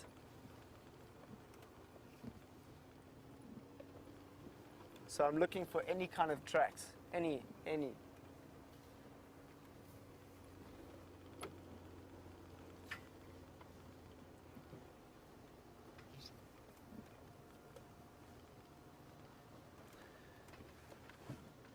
Mrs. Horva would like to know, what is the most common animal that you get to see on your properties? You know, Mrs. Horva, I would say it is the impala. The impala is the antelope that we often see. It's you know why we see it so often is because it has been such a successful species over evolution that it is able to flood the market every November and say to all the lions and the leopards that there's too many of us, you can eat as much as you like, but we are still going to dominate in numbers out here in the bush. So the impala still plays a big role in the bush. But just while we're here, there's an amarula tree right next to a termite mound. Big termite mound. So I haven't seen that termite mound, obviously. It's quite a big one, and you can tell that it's inactive because of the holes that are in the termite mound. But something really cool that I was taught the other day from one of the trackers at Djuma, his name's Fan, he told me that with the marula tree, if you go to the marula and you cut open a little bit of that bark of the marula tree, you get to a part of the tree that is quite orange. And if you take that, so it's just beneath the bark layer, you take that layer and you put it in a thing of water, a big bowl of water, cold water, and you let it soak, and then you get a t-shirt, a white t-shirt, and you put that white t-shirt and you let it soak in that bark, you can have a beautifully painted orange t-shirt. Yeah, so I think that's quite cool. Myself and Fan are going to one day cut down some of that little bit of bark and put it and make ourselves some orange t-shirts and walk around the bush.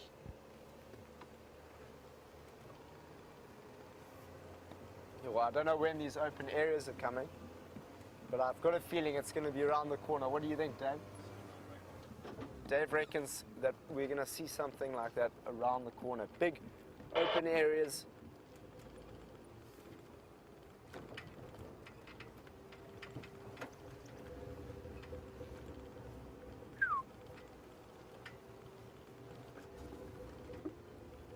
There's no open area.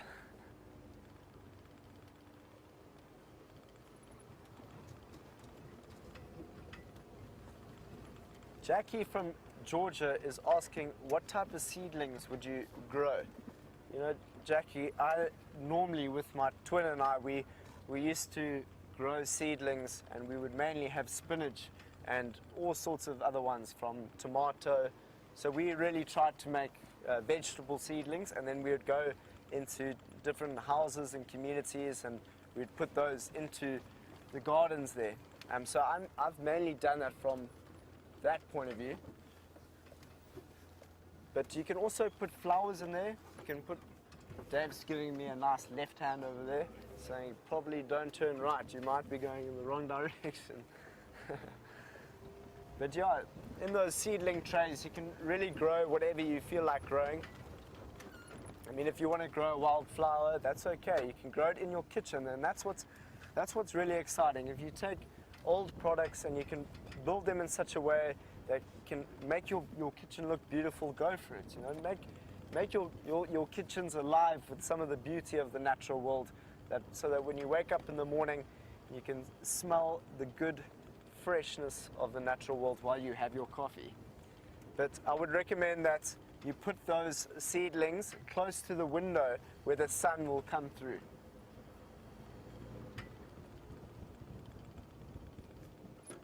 Laura Kraft says that she's just planted some tomatoes today. Is that correct? That is fantastic. Well done. And hopefully you can keep... Ooh, we've got some impala. Over there we've got some more impala with that beautiful sunset that's coming into the distance. So what we've spotted in Cheetah Plains today is quite a few good-looking impala. As we can see, they are females. So we saw a male that was in the thicket there, and now we've come into a more open area. We've come to the big herd of females and youngsters, and there should be a male around here, unless that male that was down there was with them, but I doubt it. They were quite far away from each other, so there should actually be another male there. So it'll be one male to many, many females, and that's going to be a very tough time for him, because he's not going to groom himself. He's going to, look after that harem, protect them from any predators, and he's going to mate with them. And he only lasts about 6 or 7 days until he can no longer help it. He has to rest and groom himself. So it's just phenomenal how impalas are, and the design and the strategy in which they've lived. With that, let's go and see what Brent's up to. We're going to go and see if we can actually find these open areas.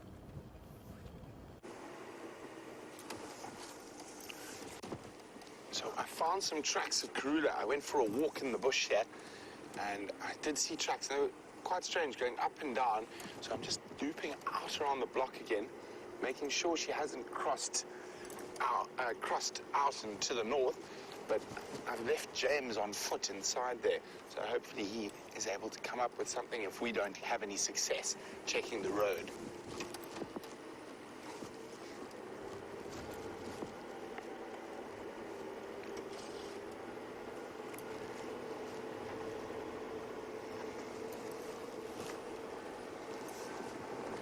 Now, it is Earth Day today, very important.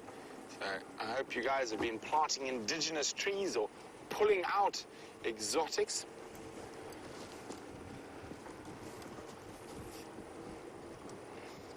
Lots of little ways everyone can help with Earth Day. Watch your water consumption and recycle your litter.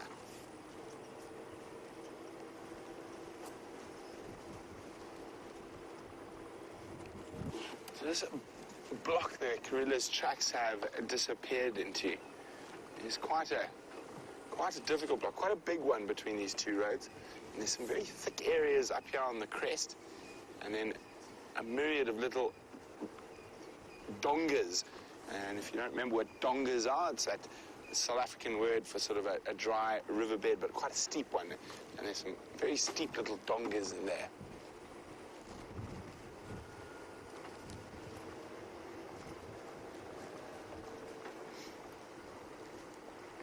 So Ginny on Twitter is wondering, what is bushveld? This is bushveld, Ginny. This is what we'd call, actually, the correct terminology for this bushveld we have around us here is broad-leaved woodland. So bushveld is a mosaic of woodlands and grasslands in Africa, mostly. I don't think it's called bushveld anywhere else, but another probably more commonly used term for bushveld is savanna.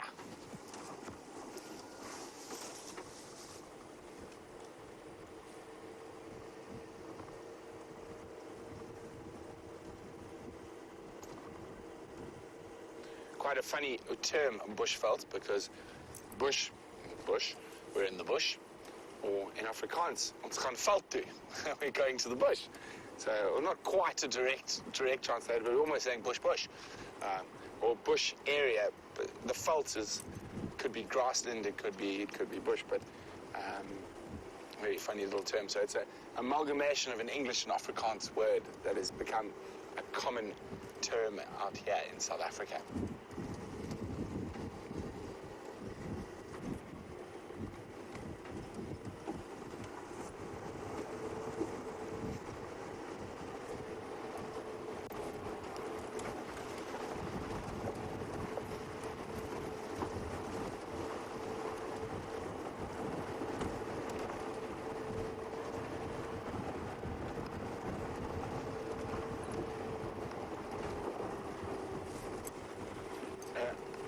We've been chatting around drainage lines and riverbeds, and I mentioned a little bit earlier that they do flow, but only after heavy rain. And Debbie McKesson was wondering that. So yes, they do flow, but generally for a very short time.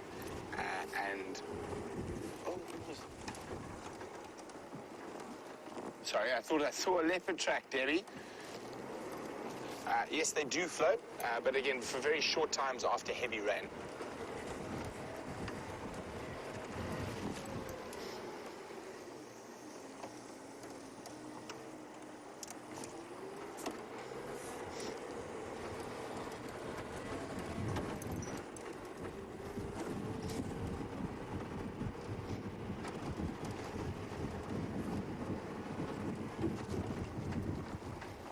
Oh, the baboons have been here today as well. See all baboon tracks heading off down the road. And those tracks weren't there this morning.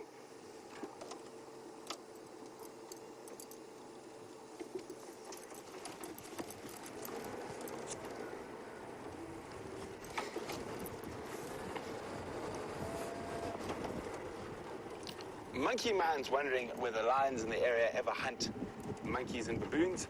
They're opportunists. If they do get the chance to, they will definitely. And leopards as well, if there is a chance, a young baboon wandering or playing a bit far from the adults, will definitely take that opportunity to grab it. You're checking those trees for a leopard kill, Brian. I can see you doing that. Well done. But it's always great to have a good cameraman who's also a good spotter.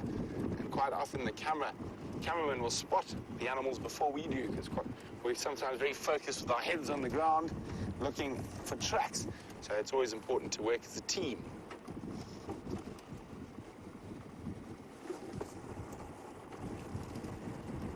So just in case someone has driven over the tracks during the day, I'm going to do the next road down before looping back.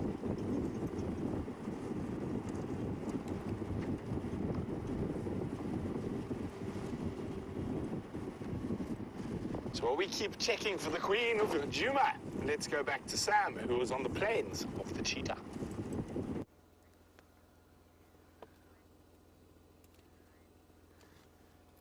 We have another bird for my bird list. It's been a long time since I've been able to put a bird on my list, but look how cool this bird is. I haven't seen it in ages. I think it is a black belly bustard, the champagne bird, but I can't get a good visual on it to confirm. Let's see if we can. Did you see where it went there? Oh man. Okay, I'm gonna see if we can get to a position where we can see that bird again. Oh, it's just gone into the thicket. We managed to see quite a bit of it, so I'm pretty sure I saw the black eye. Let's just keep looking.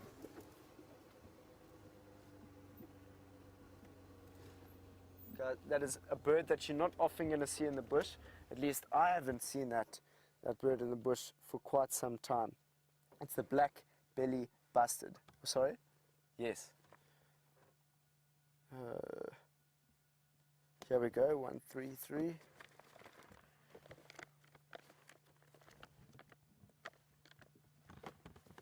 So the bird that we just saw was, hold on 1 second. There we go. Black belly bustard. There we go, the one over here.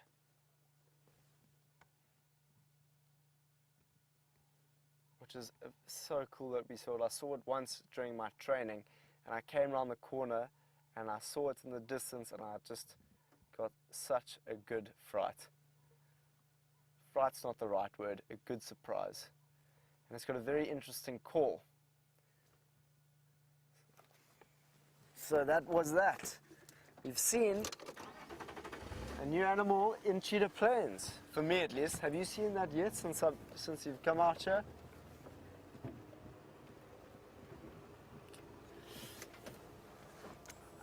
Yes, you know what, let's actually play it.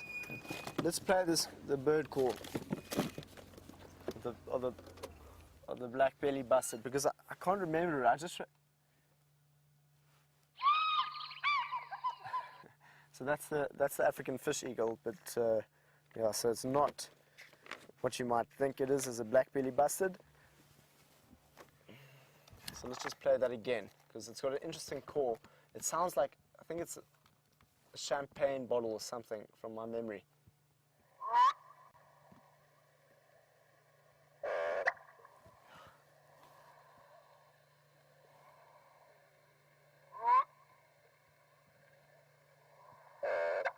Yeah, so kind of, they used to call it the champagne bird. Here it goes.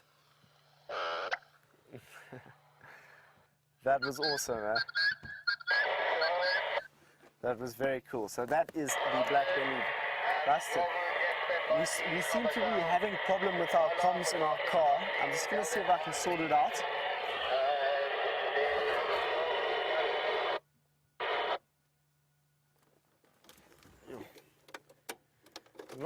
I'm not quite sure. I've been given a whole new radio system out here in the Cheetah Plains, and I'm just trying to figure it out. But slowly, during practice, I'll figure it out.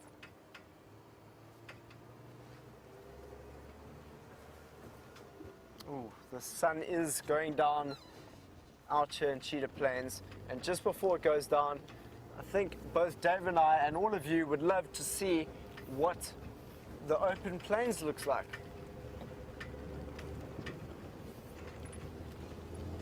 So I know we're getting closer. I've just got that feeling. And open plains means the greater opportunity to see both the ostrich and the cheetah.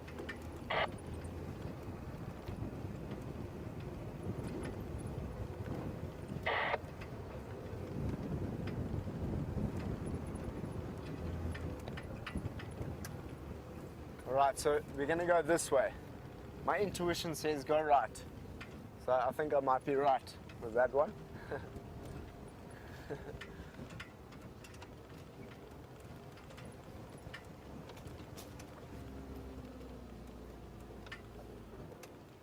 Okay, here we go.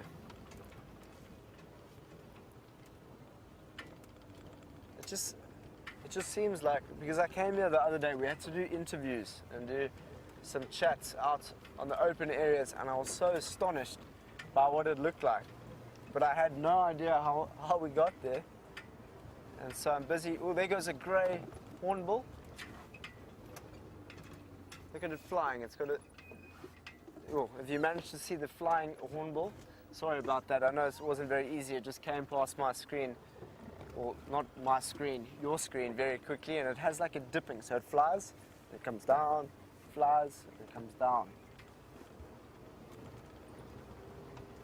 But you know what? It's actually quite fun to be lost, because you just never know what's going to happen. As the African sun starts setting, it is time for the predators. Though I don't think those Birmingham boys after their marathon last night are quite ready to move. So we've just been sitting quietly listening for any sounds that might lead us towards the Queen of Djuma. And there we go, notice those spider webs. Look how pretty that is, with that golden African light coming through. And you can see the big queen golden orb spider in the middle there. Now, spider webs are fascinating things, and spiders are fascinating creatures. I'm just going to sneak a little bit closer to that.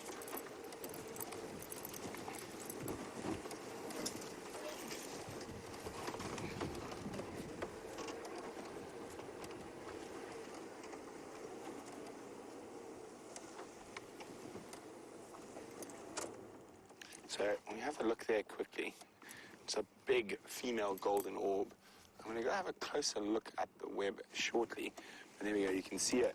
Now, you see that layer of carcasses next to her, carapaces and little bits of the insects she's caught that she can't eat. Now, she arranges them like that on purpose. And that is so birds don't fly through her web. Now, this is a really big female golden orb. The males are tiny, and they often get eaten. I'm trying to see if I can spot one a little bit closer.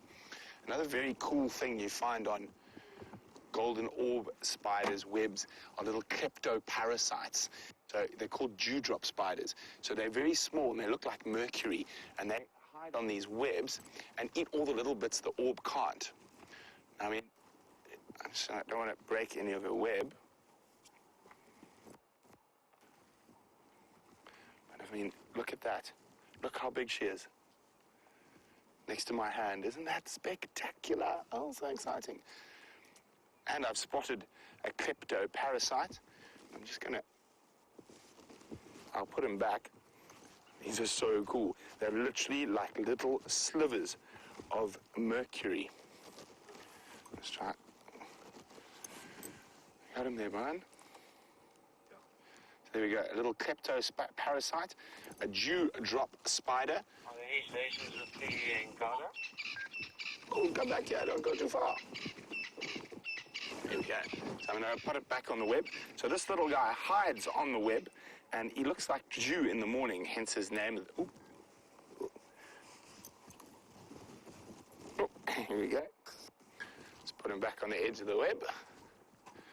Now, I can't see any male orbs. There we go. But there's probably about 20 odd dewdrop spiders. Everywhere I look, there's 1, 2, 3, 4, 5, 6, 7. So they're so small that the female golden orb doesn't really get hold of them. And there's no males. So the males have to be very careful. They've got to really sort of sneak up behind her, and then they've got to tickle her abdomen. And if they don't get their tickling just right, she eats them.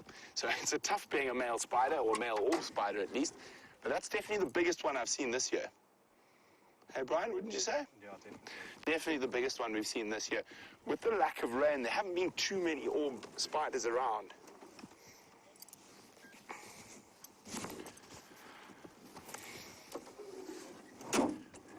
She's got a good spot there, unlikely to be walked through by too many animals on top of a termite mound.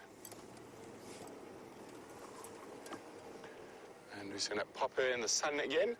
There we go. Spider sunset.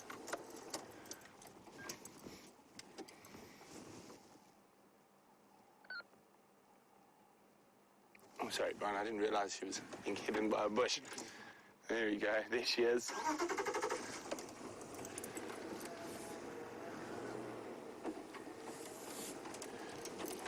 Now, I know lots of people aren't too fond of creepy crawlies. Now, I'm a huge fan, and they are such important members of the whole interconnected community of plants, animals that are out here in the bush. And quite often when you remove certain insect species or spider species, it will cause a massive explosion of another species, which is never really good.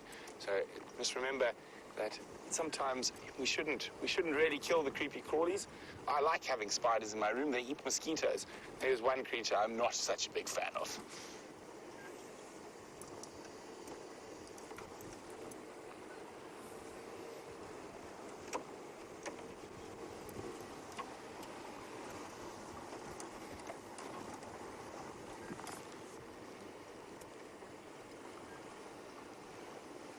So nice to be off the vehicle for a little bit as well. And just, it gives you that extra chance to just listen. So if Karula's moving around, we might hear an impala alarm calling or a squirrel alarm calling that might lead us to her presence.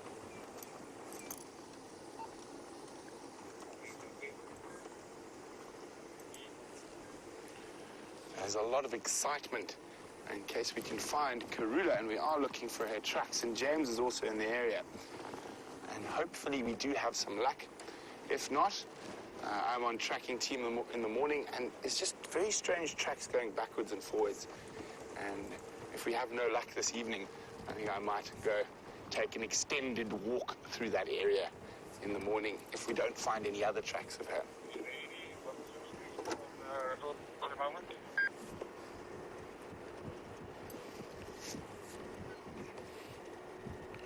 So I think we will give ourselves another good half an hour of looking for the Queen before heading towards those Birmingham boys when it gets cool enough for them to move.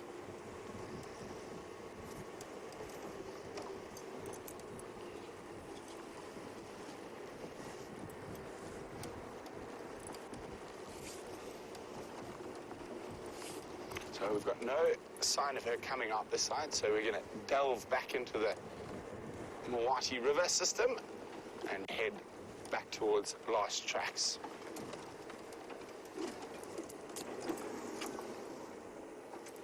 But before we do that, since it is Earth Day, Shan has showed you how to plant some plants to help propagate new ones. And I'm going to show you something a little different. Now, a lot of the exotic plant species that come into these natural areas were brought in as quite a lot of them ornamental plants, pretty ornamental plants. But one of the biggest problems is that they get moved down by rivers. So the river might be outside the reserve and it carries the seeds. And one of the ones that has spread the worst is Lantana camara, which is originally from South America. Very pretty, but very poisonous. So we do have an indigenous Lantana species called bird's brandy. and that is very tasty, and that's Lantana rugosa. And one of my favorite little snacks when they're fruiting out in the African bush. But I remember I was following a lion or a leopard, I can't remember, a while ago through here, and I spotted something, and I've been meaning to come back, and since it's Earth Day, we're going to come back and remove it. We do report any invasive species we find to the Sabi Sands, and they do have a team that goes around to remove those terrible invasives. But of course, the Sabi Sands is a very big place, and they can't be everywhere at once.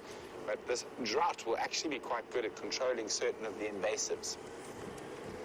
So if I remember correctly, it should be right around here somewhere.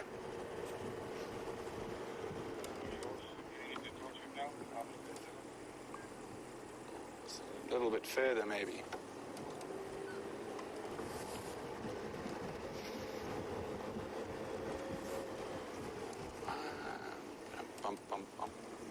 Where is it? Well, maybe I drove past it. I might have to just turn around. This is a dead end here.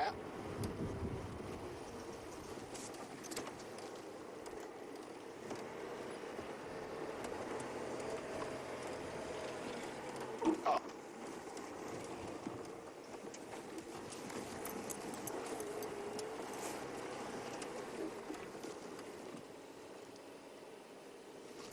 Now, there it looks like there could be one. But let me just have a closer look. It's very easy to identify when it's got flowers, but when it doesn't have flowers, it's just an innocuous little green bush. But there is a way. Ah, I'm pretty sure this is the exact one. Very terrible smell. So really poisonous. If animals eat this, they start foaming at the mouth. They actually show similar signs to rabies. So what we're going to do here, let's get hold of it. Where's the base? That's not it. It's this one here. It's right at the bottom. So fortunately, their root systems are not too bad. So there we go. Remove the lantana, remove exotic species, keep the bush natural.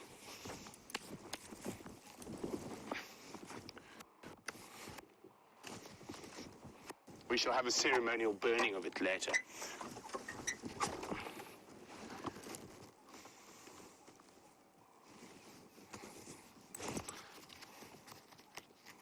Now, of course, exotic species are a huge problem all over the world.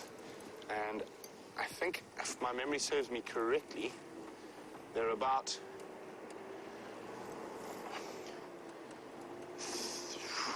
I think about 400 or 500 known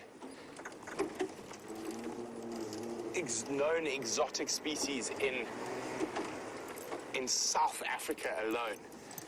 And most of the exotic species are plants, and most of them were originally brought out as ornamental plants for gardens. Lantana, if maintained, makes a really nice hedge.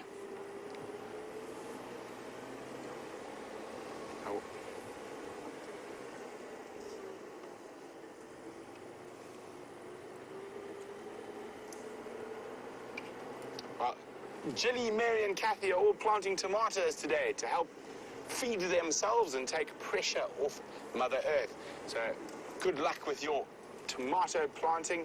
I'm going to start doing one last loop around the area where I think Kruger might be, and then head towards the Birmingham boys if we have no luck. But while we do that, let's go back to Sam, who's looking at a gorgeous African sky.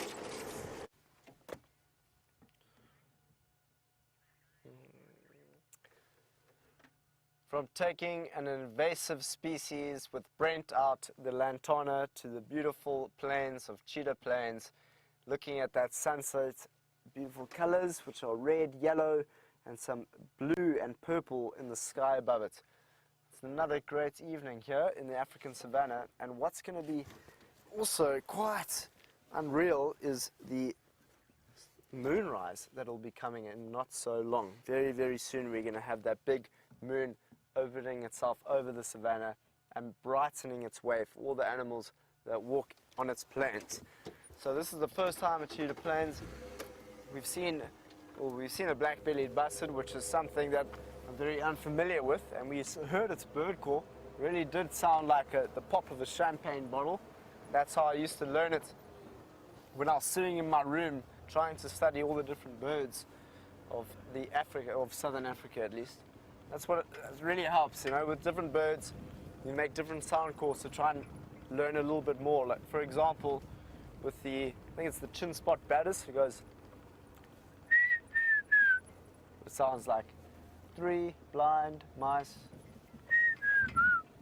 I know it might sound silly, but it's a way in which I can identify with that bird, and it makes it a little bit easier, and it gets you familiar with the bird calls out in the bush. So that's how I get it done. But myself and Dave made it into the plains, and he's with us here now in this open area. And it is rather quiet this evening, but that quietness can always change with an ostrich running across its plain. So we're going to come back over the plains, and hopefully we can see something like an ostrich, because I just can't even imagine seeing an ostrich in the bush. Where I'm from in Cape Town, we have ostriches there, but as a kid I used to just paint the shells, and it wasn't in a reserve.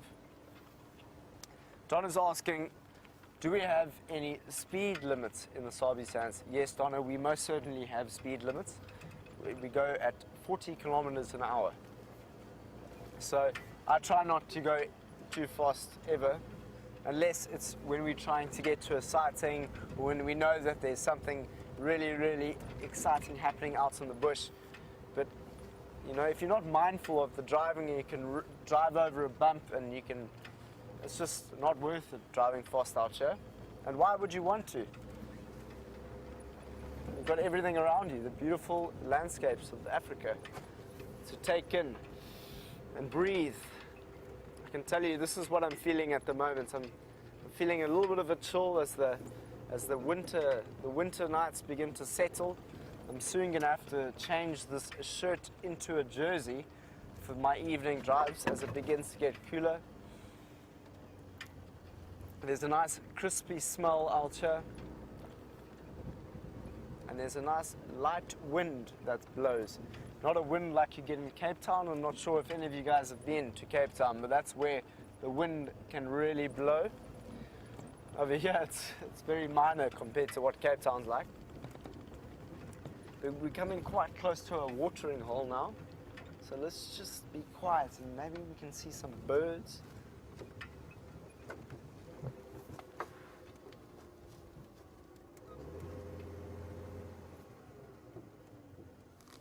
What's happening at the watering hole at Cheetah Plains this evening? Once again, it seems fairly quiet.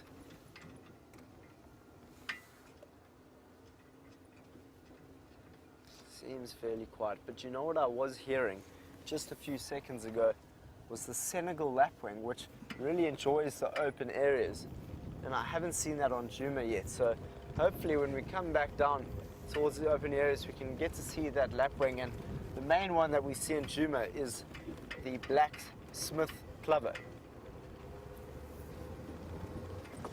And those plovers are, or otherwise lapwings. I don't know which is the right one to use more. I think it's lapwing, because they're the same name. They've just changed now. I get quite confused sometimes with that. The lapwings are generally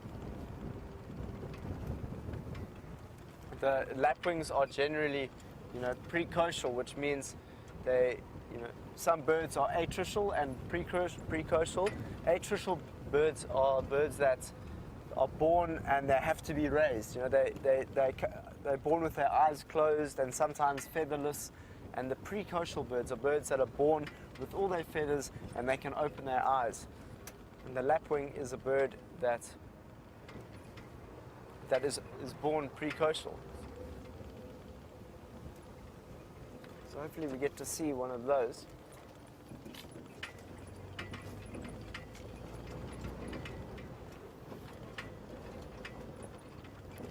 There's one of my favorite poems that I read. It's I think it's by a person called David White. I'm not sure if it's David White, but it's a poem called Lost. And I'll put it on my Twitter feed tonight. It's my favorite poem. It starts off by saying that no two trees are different to Raven, and it's just a fantastic poem that teaches you that you never really lost ever. So I'll send that. But with that, while we drive through the plains, let's go and see how Brent's doing.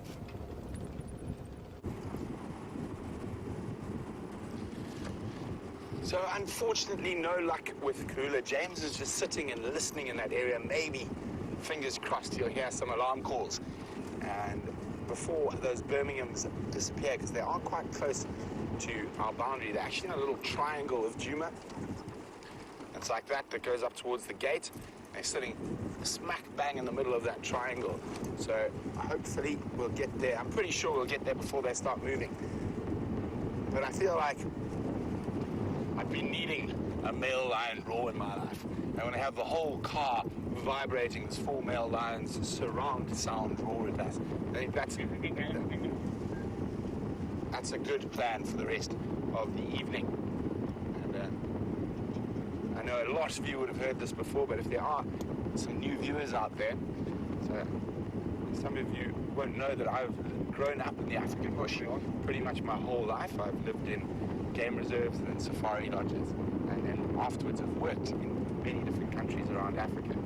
But when I was very small, I had a couple of very important influences in my life in terms of the bush or wildlife, and it was my father, then his father and mother. So my grandparents on my dad's side are all very bush people. And my dad and my grandfather used to tell us a story about what does a male lion say. And one can imagine to a younger child, it's very exciting to figure out what a lion says. So if you haven't heard a lion roar, it sounds something like this.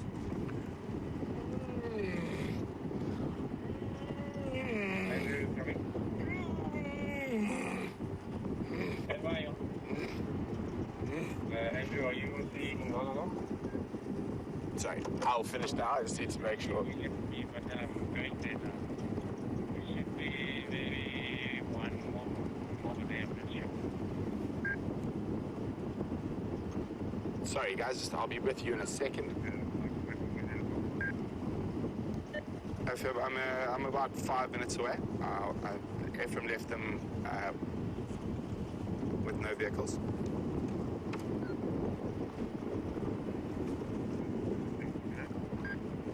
So back to the story. So that's what a lion sort of sounds like. Of course, a lion doing it's far more impressive than me doing it. I mean, I've got the mane, but I don't have the voice box. So how it was explained by my grandfather and father was that a male lion says, "Whose land is it? Whose land is it? Whose land is it? It's mine. It's mine. It's mine." And apart from being a really cool story when you're a kid, it's a very apt description, because that's what a male lion's doing when he's roaring. He's claiming territory. He's telling all the other lions that this is his land, and he will defend it.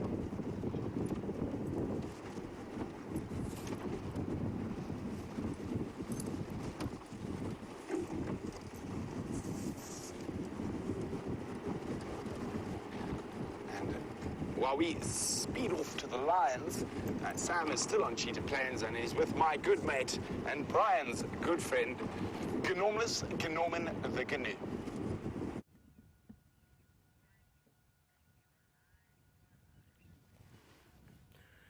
Greetings to Norman the Gnu.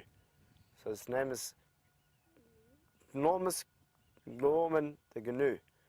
So I can't even say it properly. That's your name. It's my first time that I'm meeting you.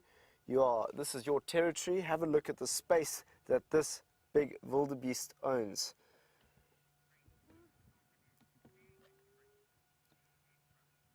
Oh, okay, so it's good friends with Brian and Brent. This is my first acquaintance with you. It seems that it's going well so far. He just lifted his head, maybe to say hello, Sam, and hello, Dave. Welcome to my land. This is my land. This is my grass that I like to eat. It's nice and short compared to the nice long grass. This is why I'm here. Grass is shorter than normal. And that's the difference between a wildebeest and a zebra. A zebra will eat much longer grass than the wildebeest. The wildebeest likes the short grass. But often you'll find them grazing in same areas because the zebra will eat the big, thicker grass, taller grasses, and the wildebeest will come behind and eat the smaller grasses. It's good to meet you on your territory. You really are a big male. And have a look at the design of the wildebeest. It's really shows how it is built for migration. Have a look at the way in which it has its spinal column. You can see that when it runs, it is able to flop its head from up and down. So that's the way, that's the migration. Wildebeest were known to move in big migrations, and so their bodies were designed for that specific purpose. So when you get to learn a little bit more about the designs of animals, you can understand them a little bit better. It's much like looking at the way in which the cheetah is born for this kind of landscape, how it has fixed in arms. If you just have a look here, look at my arm, pretend my arm over here is the cheetah. So this is the leg of the cheetah and this is the foot, and so it's one bone. So that bone goes out and up like that, and that is the main reason why cheetah are not able to climb trees like leopard. Because leopard can move their wrists, they can grab around the tree like that, and that is how a leopard can climb a tree. That's why it's very, very difficult for a cheetah to climb a tree.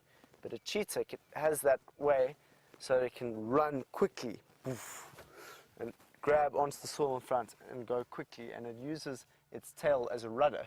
So you'll find it moves, and the rudder will move in the direction that it's going. So it'll turn it that way, and then it'll move that way. So it's fascinating when you watch them chasing after all sorts of different animals. And maybe one day we'll have the privilege of being able to watch a cheetah on these plains chasing an impala or a steenbok or something similar. Even a jackal.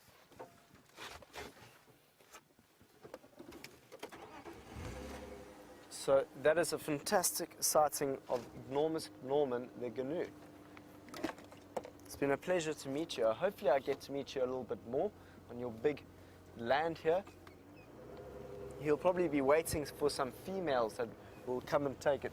So what the wildebeest does is create its land as close to the availability of water and food as it can, and that will attract the females that he needs in order to mate. So it's very interesting to understand how different animals have different ways in which they'll create social organization. Okay, so we're going back into the thicket, which means that we have left that beautiful open area back into the thick bush where it's starting to get dark. So the nocturnal animals will begin to be opening their eyes and getting ready for whatever's happening tonight, from the bush baby to the white-tailed mongoose.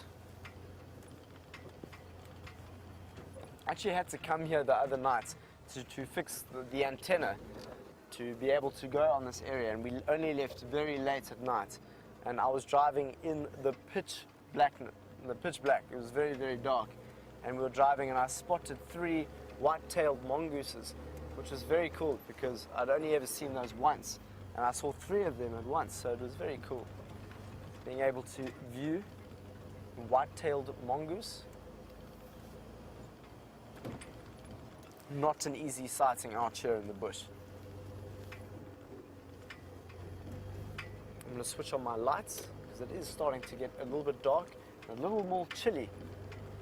But as we're coming towards the end of our drive, we've only got about 45 minutes left. I'm very keen to listen to how your Earth Day has been, what you've been up to, and how you've been planting.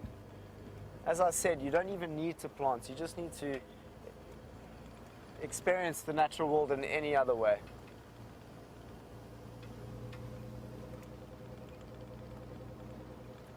Jan Wallen would like to know if there are any bats in southern Africa or in this area. in general. Yes, there are two different types of bats. You get the fruit-eating bats and the insect-eating bats. And we quite often see the insect-eating bats in these areas. The bird that we have here, there it is. We've seen it before.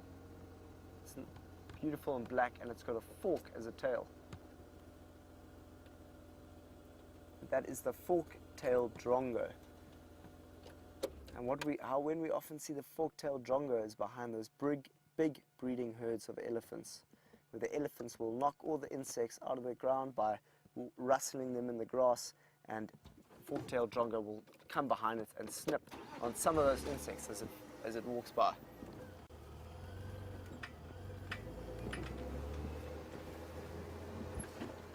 Glad we've been able to find one other bird that we can put to our bird list this evening.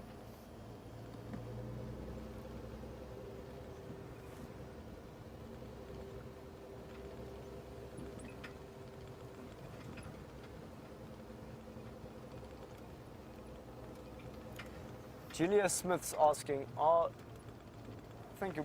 it Julia Smith's asking if do vultures eat anything, or are they eaten by anything?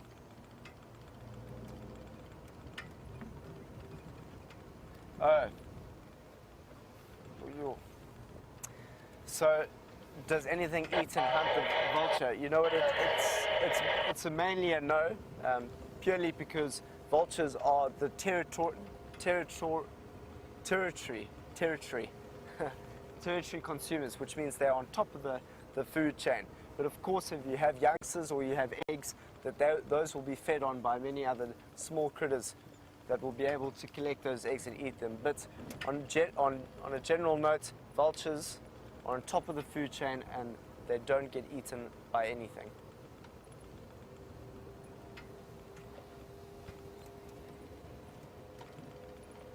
I still haven't seen a vulture since I've been here. I'm very fascinated with vultures because they play such a critical role to the bush.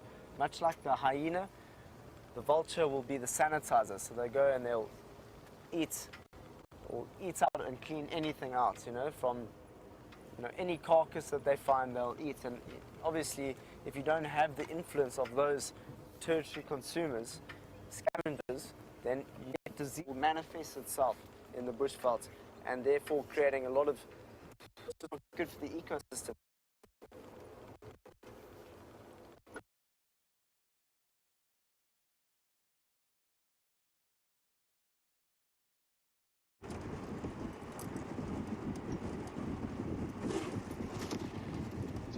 I love this time of the day. The bush starts changing, the smell starts changing, it's cooler. It's the time of the predators. Lions and leopards and hyenas start getting moving. So we are nearly at the lions, and we're going to go in there just now. They're still sleeping at the moment, but I thought before we went there, I'd do a little scout around to see if there was any potential prey species close by if they do get moving. Like the warthog who just ran across the road. Now that warthog is on his way home, so, and it's normally, for this part of the world, it's quite late for a warthog to be out and about. So obviously quite close to his burrow, and they use disused aardvark burrows as their home. And it is an absolutely gorgeous evening. I'm just going to find a spot we can have a look at some of the tree silhouettes. Always a very special time of the day.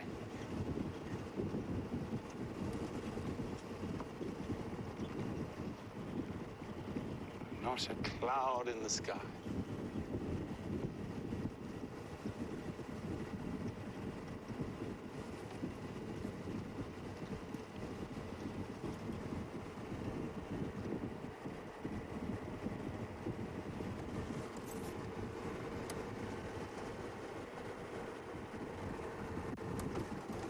One of these days, I always think I'm going to find a leopard silhouetted.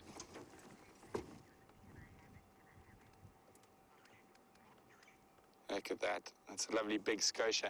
So the Scotia Tingana tried to take his warthog kill up but failed. And I'm waiting for the day I find a leopard in that tree. Not yet, but it's going to happen. I can feel it in my bones.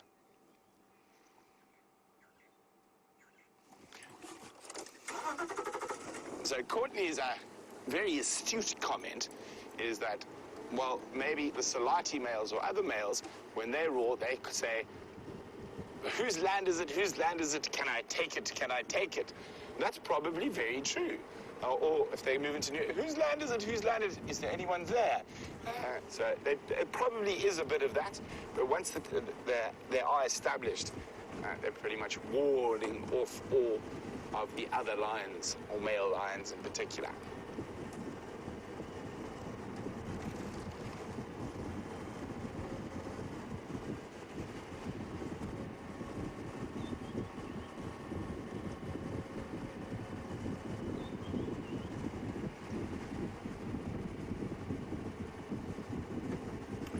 So Tony would like to know if buffalo are as devious as people.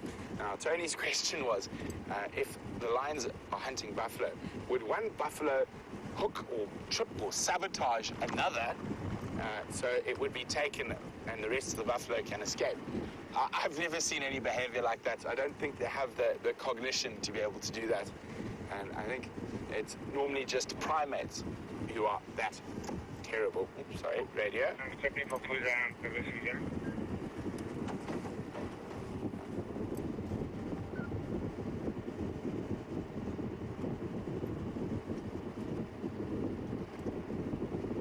So one thing I'm worried about is that they might head towards Sydney's Waterhole for a drink, which is quite close. I'm hoping they don't, though. I'm hoping they meander straight down the middle of Vuatella. Standing by. We are Brent 1 here. I'll make space for you if you want to come in. Copy, thanks, Jan. I'm coming from Sydney's Dam or Sabi Sand's Kaya side.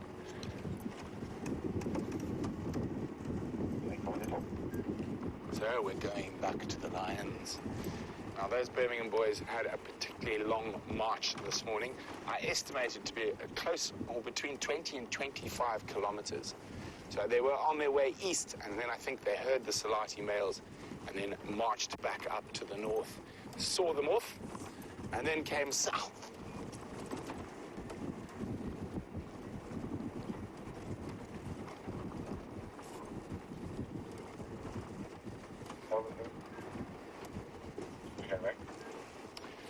Jumbo! How about it, got Kelvin? Kelvin has said jumbo, which is hello in Swahili. And Kelvin would like to know why the Birmingham boys don't have their own pride.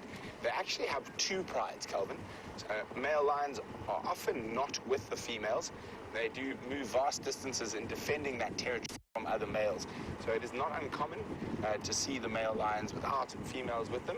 But this particular coalition of males, the Birmingham boys, have two prides, the Styx pride and the Nkuhuma pride, that fall within their territory at the moment.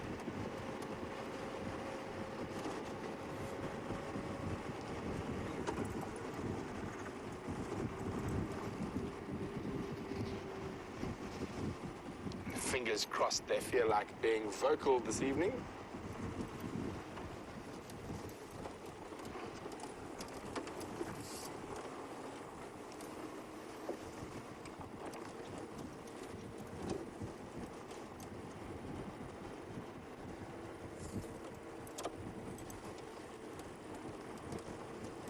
So we're approaching them, and we're almost at the perfect time.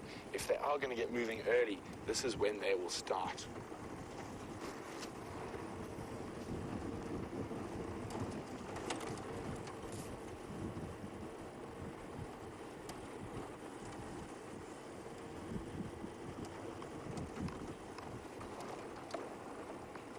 Oh, timing is impeccable.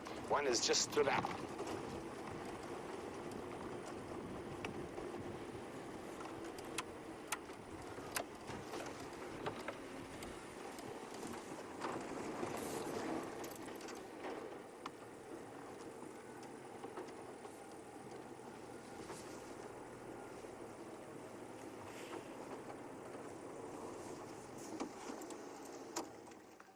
So look at that.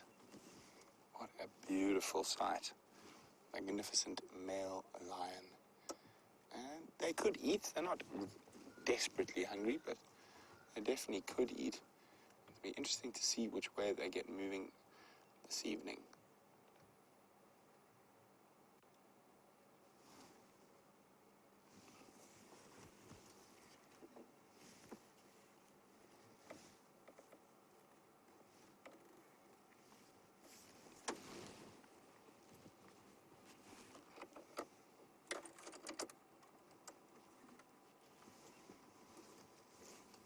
He might just be going to find a spot for his evening ablutions, or he might meander down to Sydney's Waterhole for a drink.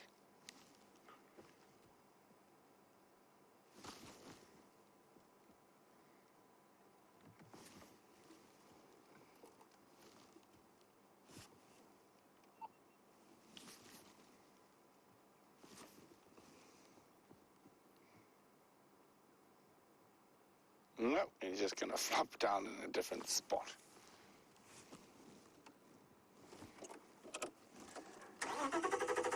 Well, let's go see what the other boys are up to. There's one lying right in the middle of the road.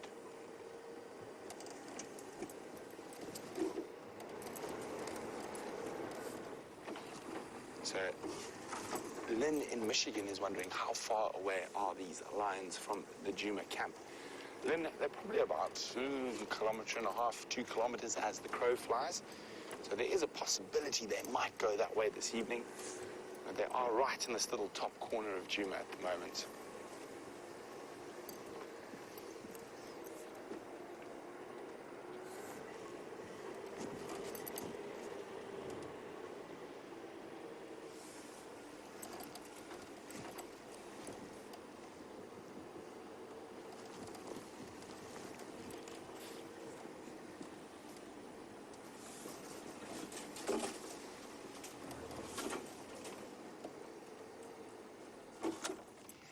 Have to adjust our one light so we don't blind everyone.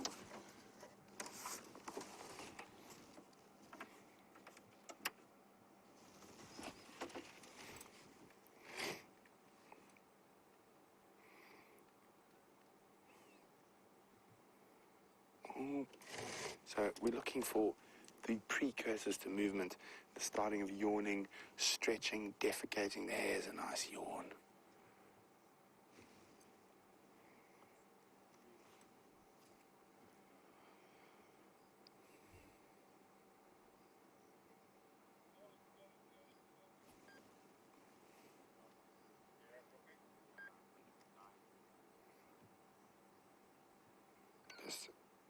Massive heads. Oh, itchy nose. He's giving his paws a bit of a lick and a clean.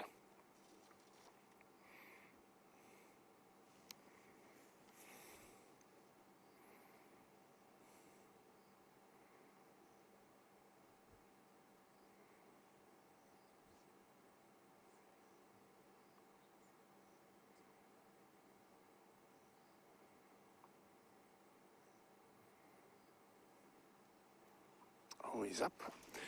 Alice in Ohio is wondering, why do lions sleep all day, even if they are hungry? Well, Alice, it's a very good question. They are not very good at dealing with heat. So the reason they keep still for most of the day is because when it's hot, they're not able to move around too much. And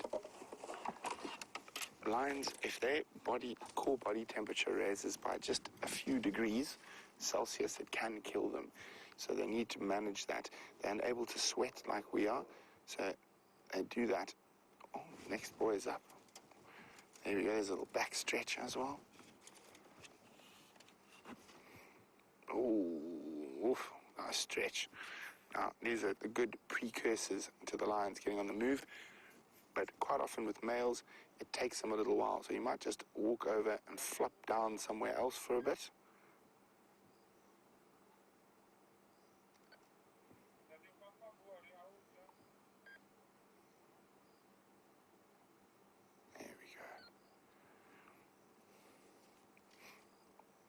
This guy's having a good scratch.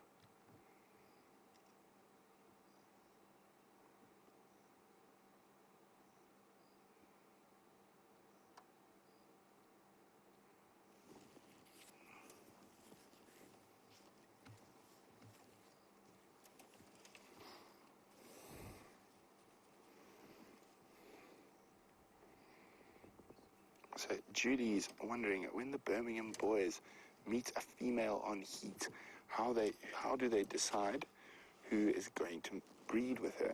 By fighting, Judy. They will have quite aggressive fights between each other over who gets the first mating rights. But it'll be quite often that more than one of them will mate with that female over her estrus cycle.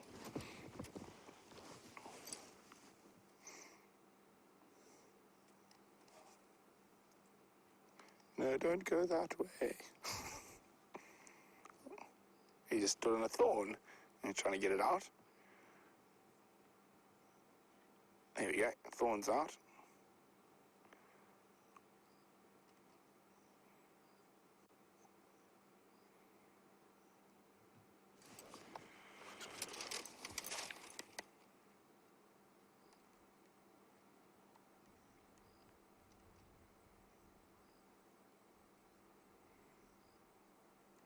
Heidi's wondering if the fifth Birmingham boy has joined. He's not. They left him quite far from here. Are we behind us, Brian? Can I go back?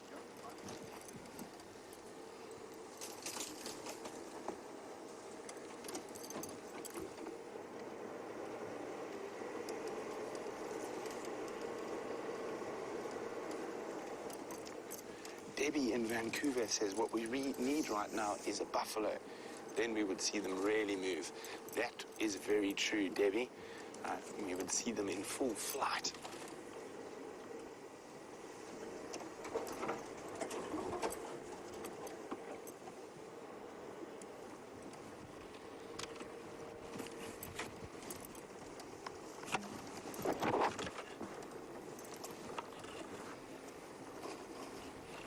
So it looks like they might head north again, which is not too good for us.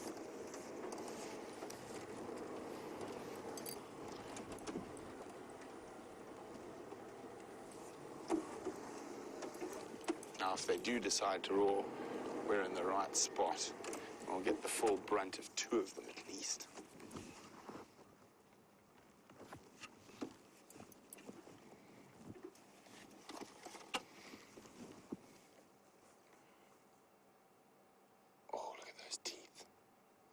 Massive canines.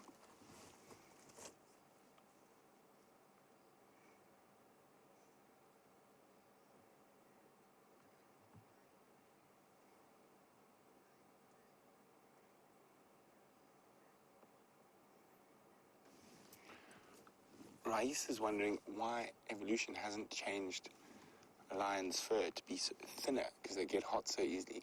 Well, as cats go, Rais, they have very thin fur, apart from the males, of course, with their manes. But the evolutionary reason that they don't deal with heat is so they become the dominant nocturnal predator. So they've evolved to be operating at night when it's cooler. And the daytime, we evolved to be the dominant predator. And we didn't want to be in competition with lions, and neither did lions want to be in competition with us.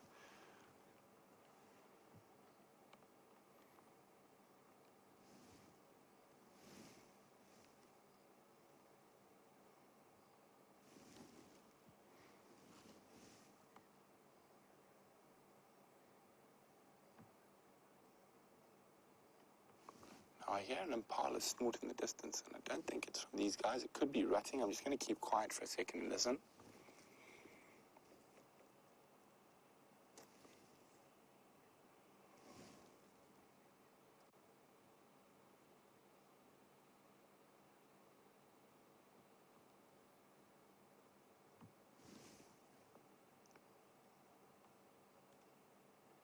Just two snorts. I think it was too far away to be at these lines. So it could be a leopard, or it could be that fifth Birmingham joining them, but I don't think so. I think I heard he was still sleeping in the same place, and there's very little chance he's covered that 6 or 7 kilometers already.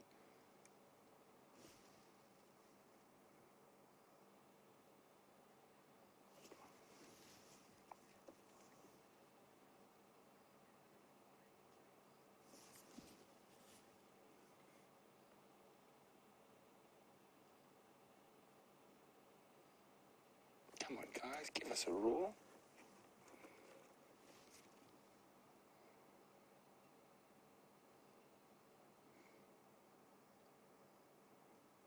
So most of the cat species have retractable claws. Cheetah's the only one who doesn't. Ooh, there's a yawn. Not a roar though.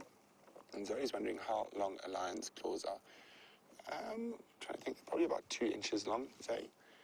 And very, very sharp.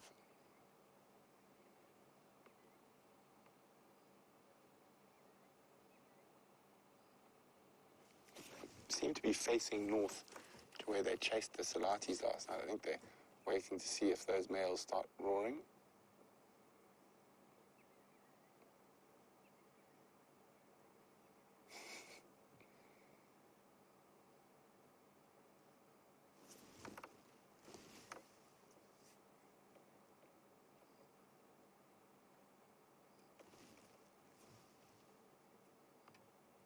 And Impala's gone quiet now.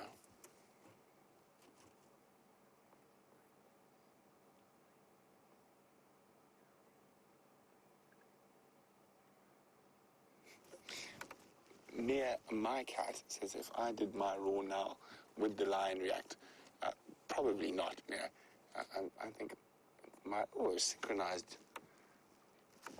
My roaring wouldn't inspire any great fear or anything in these lions.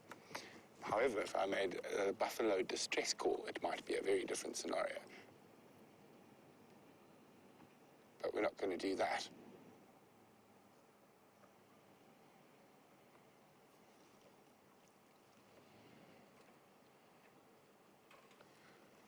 Ruby Joseph is wondering how long a lion's canines are. I'm not good with inches and stuff, but in centimeters, I'd probably say they're close on 10.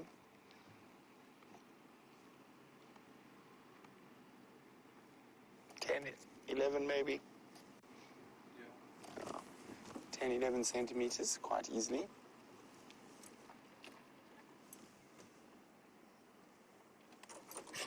Oh, bless you.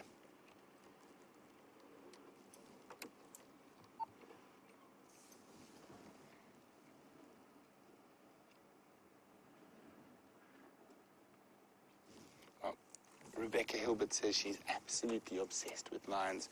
They're such stunning creatures.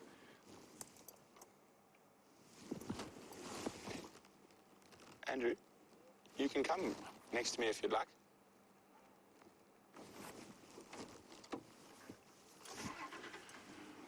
So Rebecca says but she feels that way about all big cats. They are absolutely beautiful animals. It's incredible latent power in those muscles.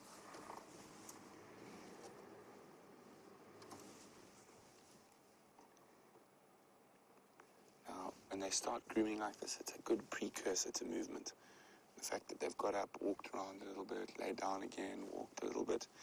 It's very typical lion behavior. Now the question is, are they going to roar or are they going to move before the end of the safari?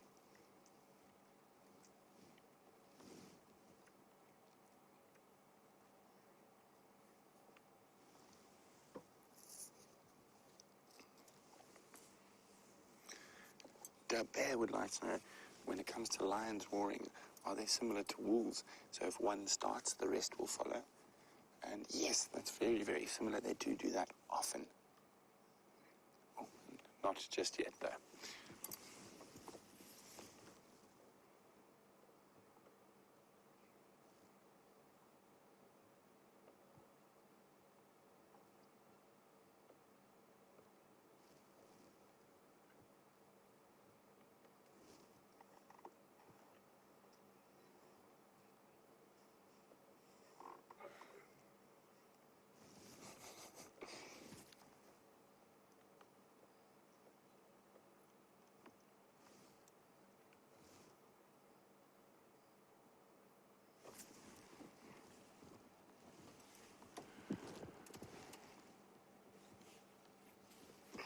So, of course, lions have a massive gape. And Jen Ward's wondering, when a lion opens his wall, look at that stretch. And that little groan to go along with it. Oh, we stood on a thorn again. same guy who stood on the thorn last time.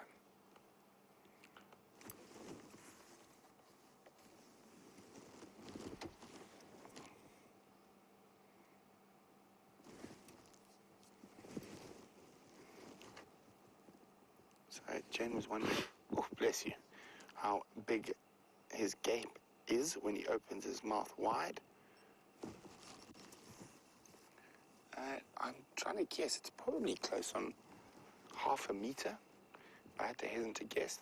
Never really measured a male lion's open mouth closely before. I think it'd be quite detrimental to my health.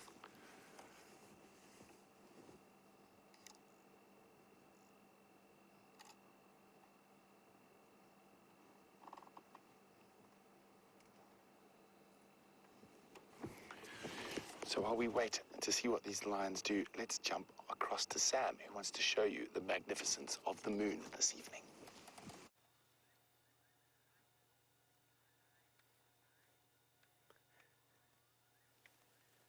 Take a look at this huge moon in the bush. It is full moon tonight. Wow. Can you see significantly now that rabbit that's in the moon?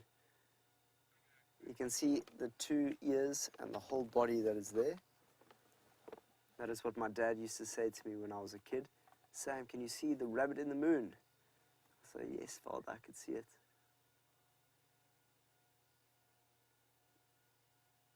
And it was also a really good friend of mine from Scotland who might be watching tonight. He taught me the rabbit in the moon and some of the stories that came behind it.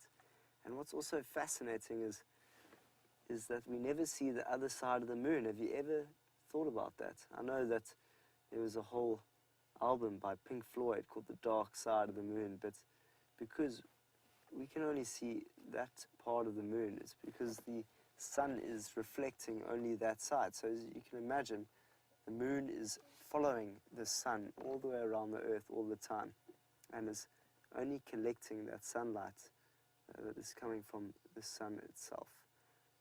And so that is the refraction of the Earth's sun that we're looking at.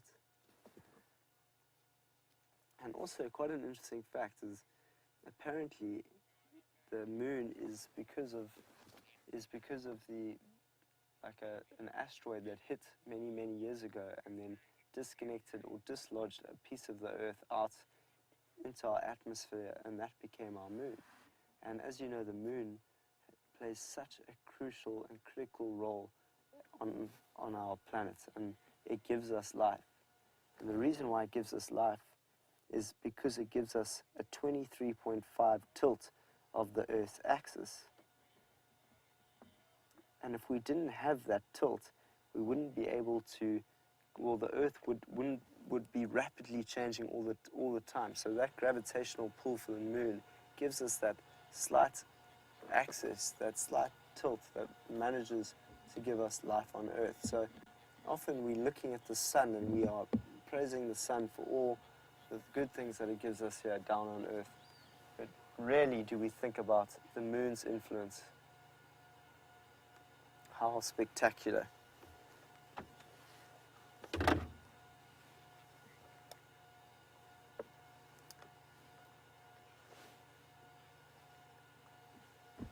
With that,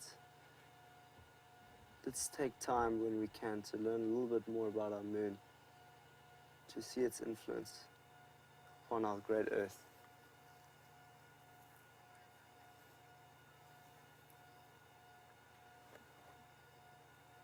But did you know that if you were to hit a baseball bat, because you guys in America play baseball, I've never played baseball, but if you hit that ball, it would go 6 times further if you were standing on the surface of the moon. How cool is that? If you were standing on the moon now and you were playing baseball, your ball would be hit 6 times further than what it would be now.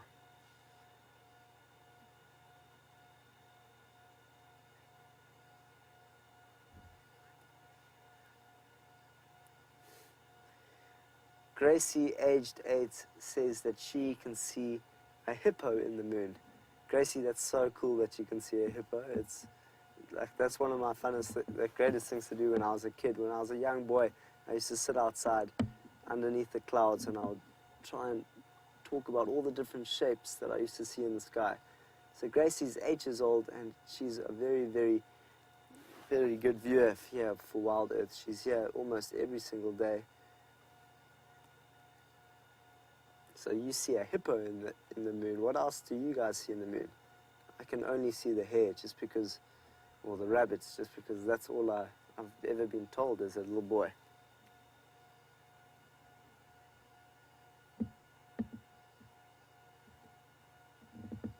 Wow, so the moon, as we know, plays that significant role on the savannah. And tonight is going to be extra bright. And so everything out here is going to be very cautious of its environment. Because everything is going to be open. Everything is going to be able to be seen. So the whole consciousness of the bush is changing tonight. So think of that wherever you are in the world, and think of all those lions and leopards that are on Djuma's property and how they might be influencing their environment tonight. And with that, let's go and see how Brent is doing with the lions.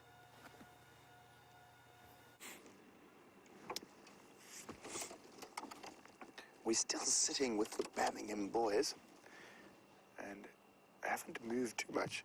Sorry, I'm about to sneeze. I'm going through a bit of a sneeze attack at the moment. I've had a few. Just trying to concentrate my sneeze away.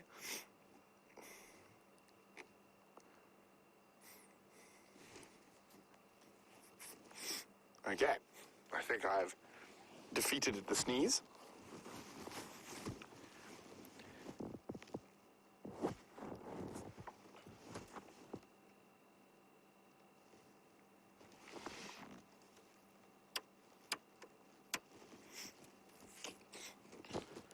So, the full moon is out tonight, and that is actually a hindrance to a lot of the predators. They prefer to hunt on the dark nights when the prey species don't have the best view.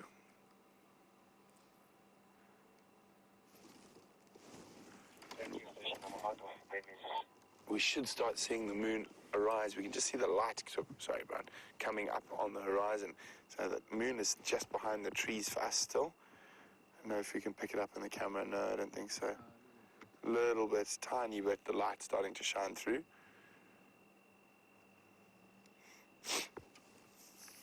Coming up from the east. So, one of the favorite things for the male lions to hunt is buffalo, and they have a very effective strategy, especially if they find big herds, and they'll keep harassing them. So they don't actively stalk like they would for something that they have to sneak away from. What they do is they sort of rush them and start looking for weaknesses and trying to find an individual that'll be easier to pick off from a big herd. So there's 3 Birminghams here. There's 2 behind that bush, and I'm just seeing where the other one is.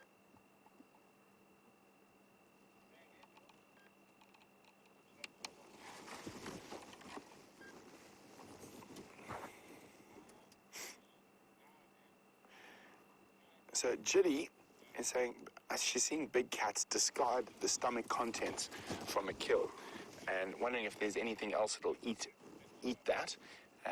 Vultures, for example. Well, Jilly, no, the stomach content is grass, so it's undigested grass, and the predator's digestive system is not designed to handle that type of stuff. So dung beetles will often eat it, and they'll go make dung balls from it, and then various different insects, birds sometimes will also eat the stomach contents. But other than that, none of the major predators or predatory birds are going to eat the stomach contents. Now, you often have to be very patient with male lions, or lions in general, to catch them doing the good stuff.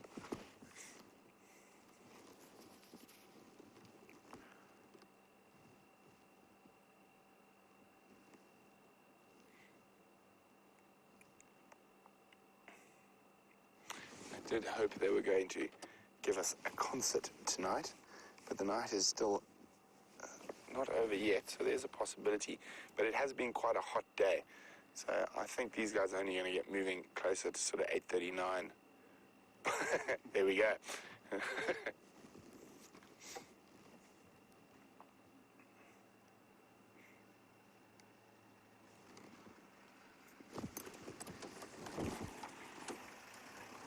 How's it, John?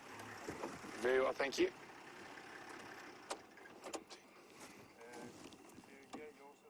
Yeah, in Kahuma's.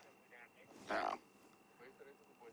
There's two behind this bush and one still over that side. So, yeah. So, oh, it sounds like those lionesses are actually on their way here. I didn't hear that. My radio was turned down. So that could be exciting, and I think it is the Djuma Pride.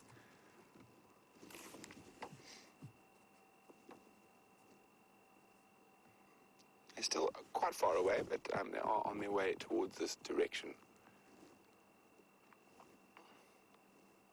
Let's try to see what the others behind the bush are up to.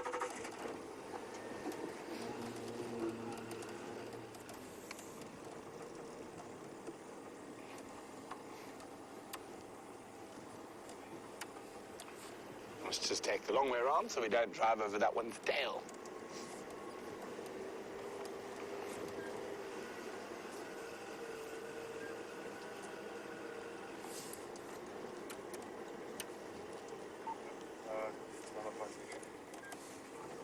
Which direction are they going now?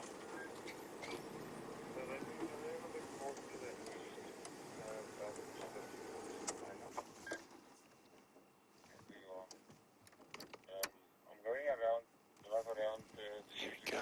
catch up with this Mafasi again. I think maybe they will join that Marora right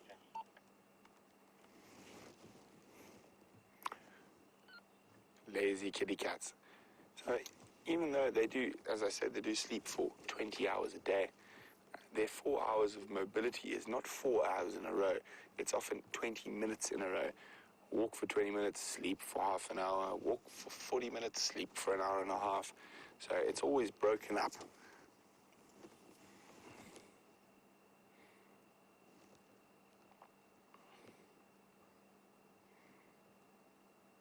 And they're showing sign of zero movement at the moment.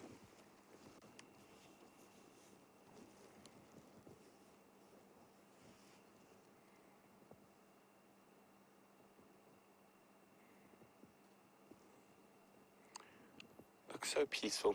Brian, won't you want to go tickle its belly? Yes, so it's often like this. It's hard to imagine the pure, raw power of a male lion. Now, if a lioness just happened to swat you with her paw, she's strong enough to snap your neck or your back. If a male lion hits you, he's strong enough that without any cutting blade or anything, he's strong enough that he can hit your head right off your shoulders. So, incredibly powerful animal.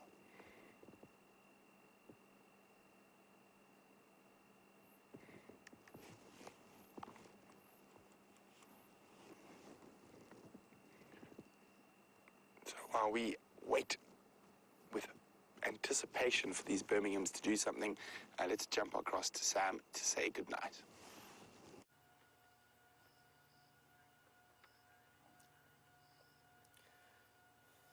Earth has been here for over 3.8 billion years. And so there's so much that we have to learn from the genius that is within it all. So as we sit here looking out at the moon, let's take some time to think about the day that we had, whatever we did for the Earth, to think about how we can have an influence in the planet that isn't so impactful, and how we can write a signature that can be left for generations to come, that shows that we have a harmonious connection with the natural world. With that, it's been great to have you all out here this afternoon. Dave and I have thoroughly enjoyed it. Hopefully we'll get to see you all in the morning and enjoy the last few minutes with the Birmingham boys.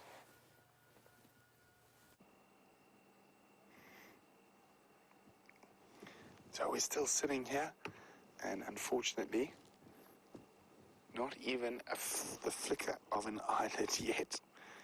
But one needs to be patient with big cats. We've had a head lift up to the right.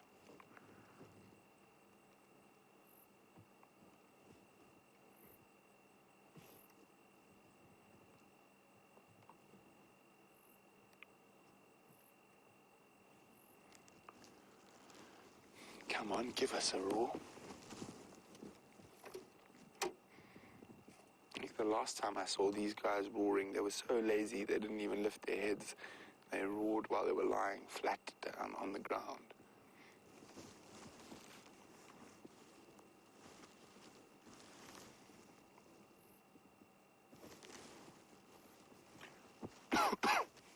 Excuse me.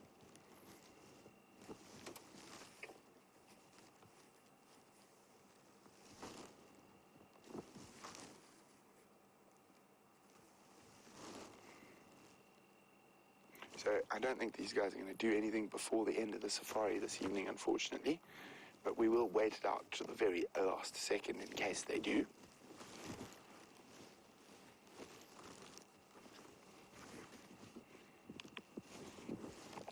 And the report of those 5 lionesses, oh, there's a yawn, moving towards this area is quite exciting.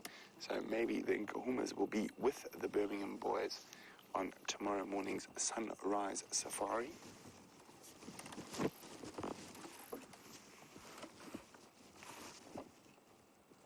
Yeah, so just getting the light in the right place.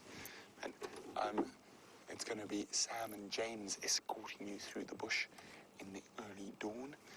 I'll be out there wandering around, tracking, hopefully helping them to find some animals.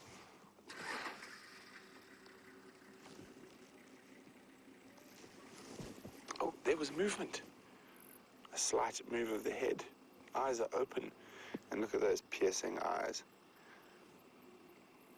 Always like they seem to stare straight through you.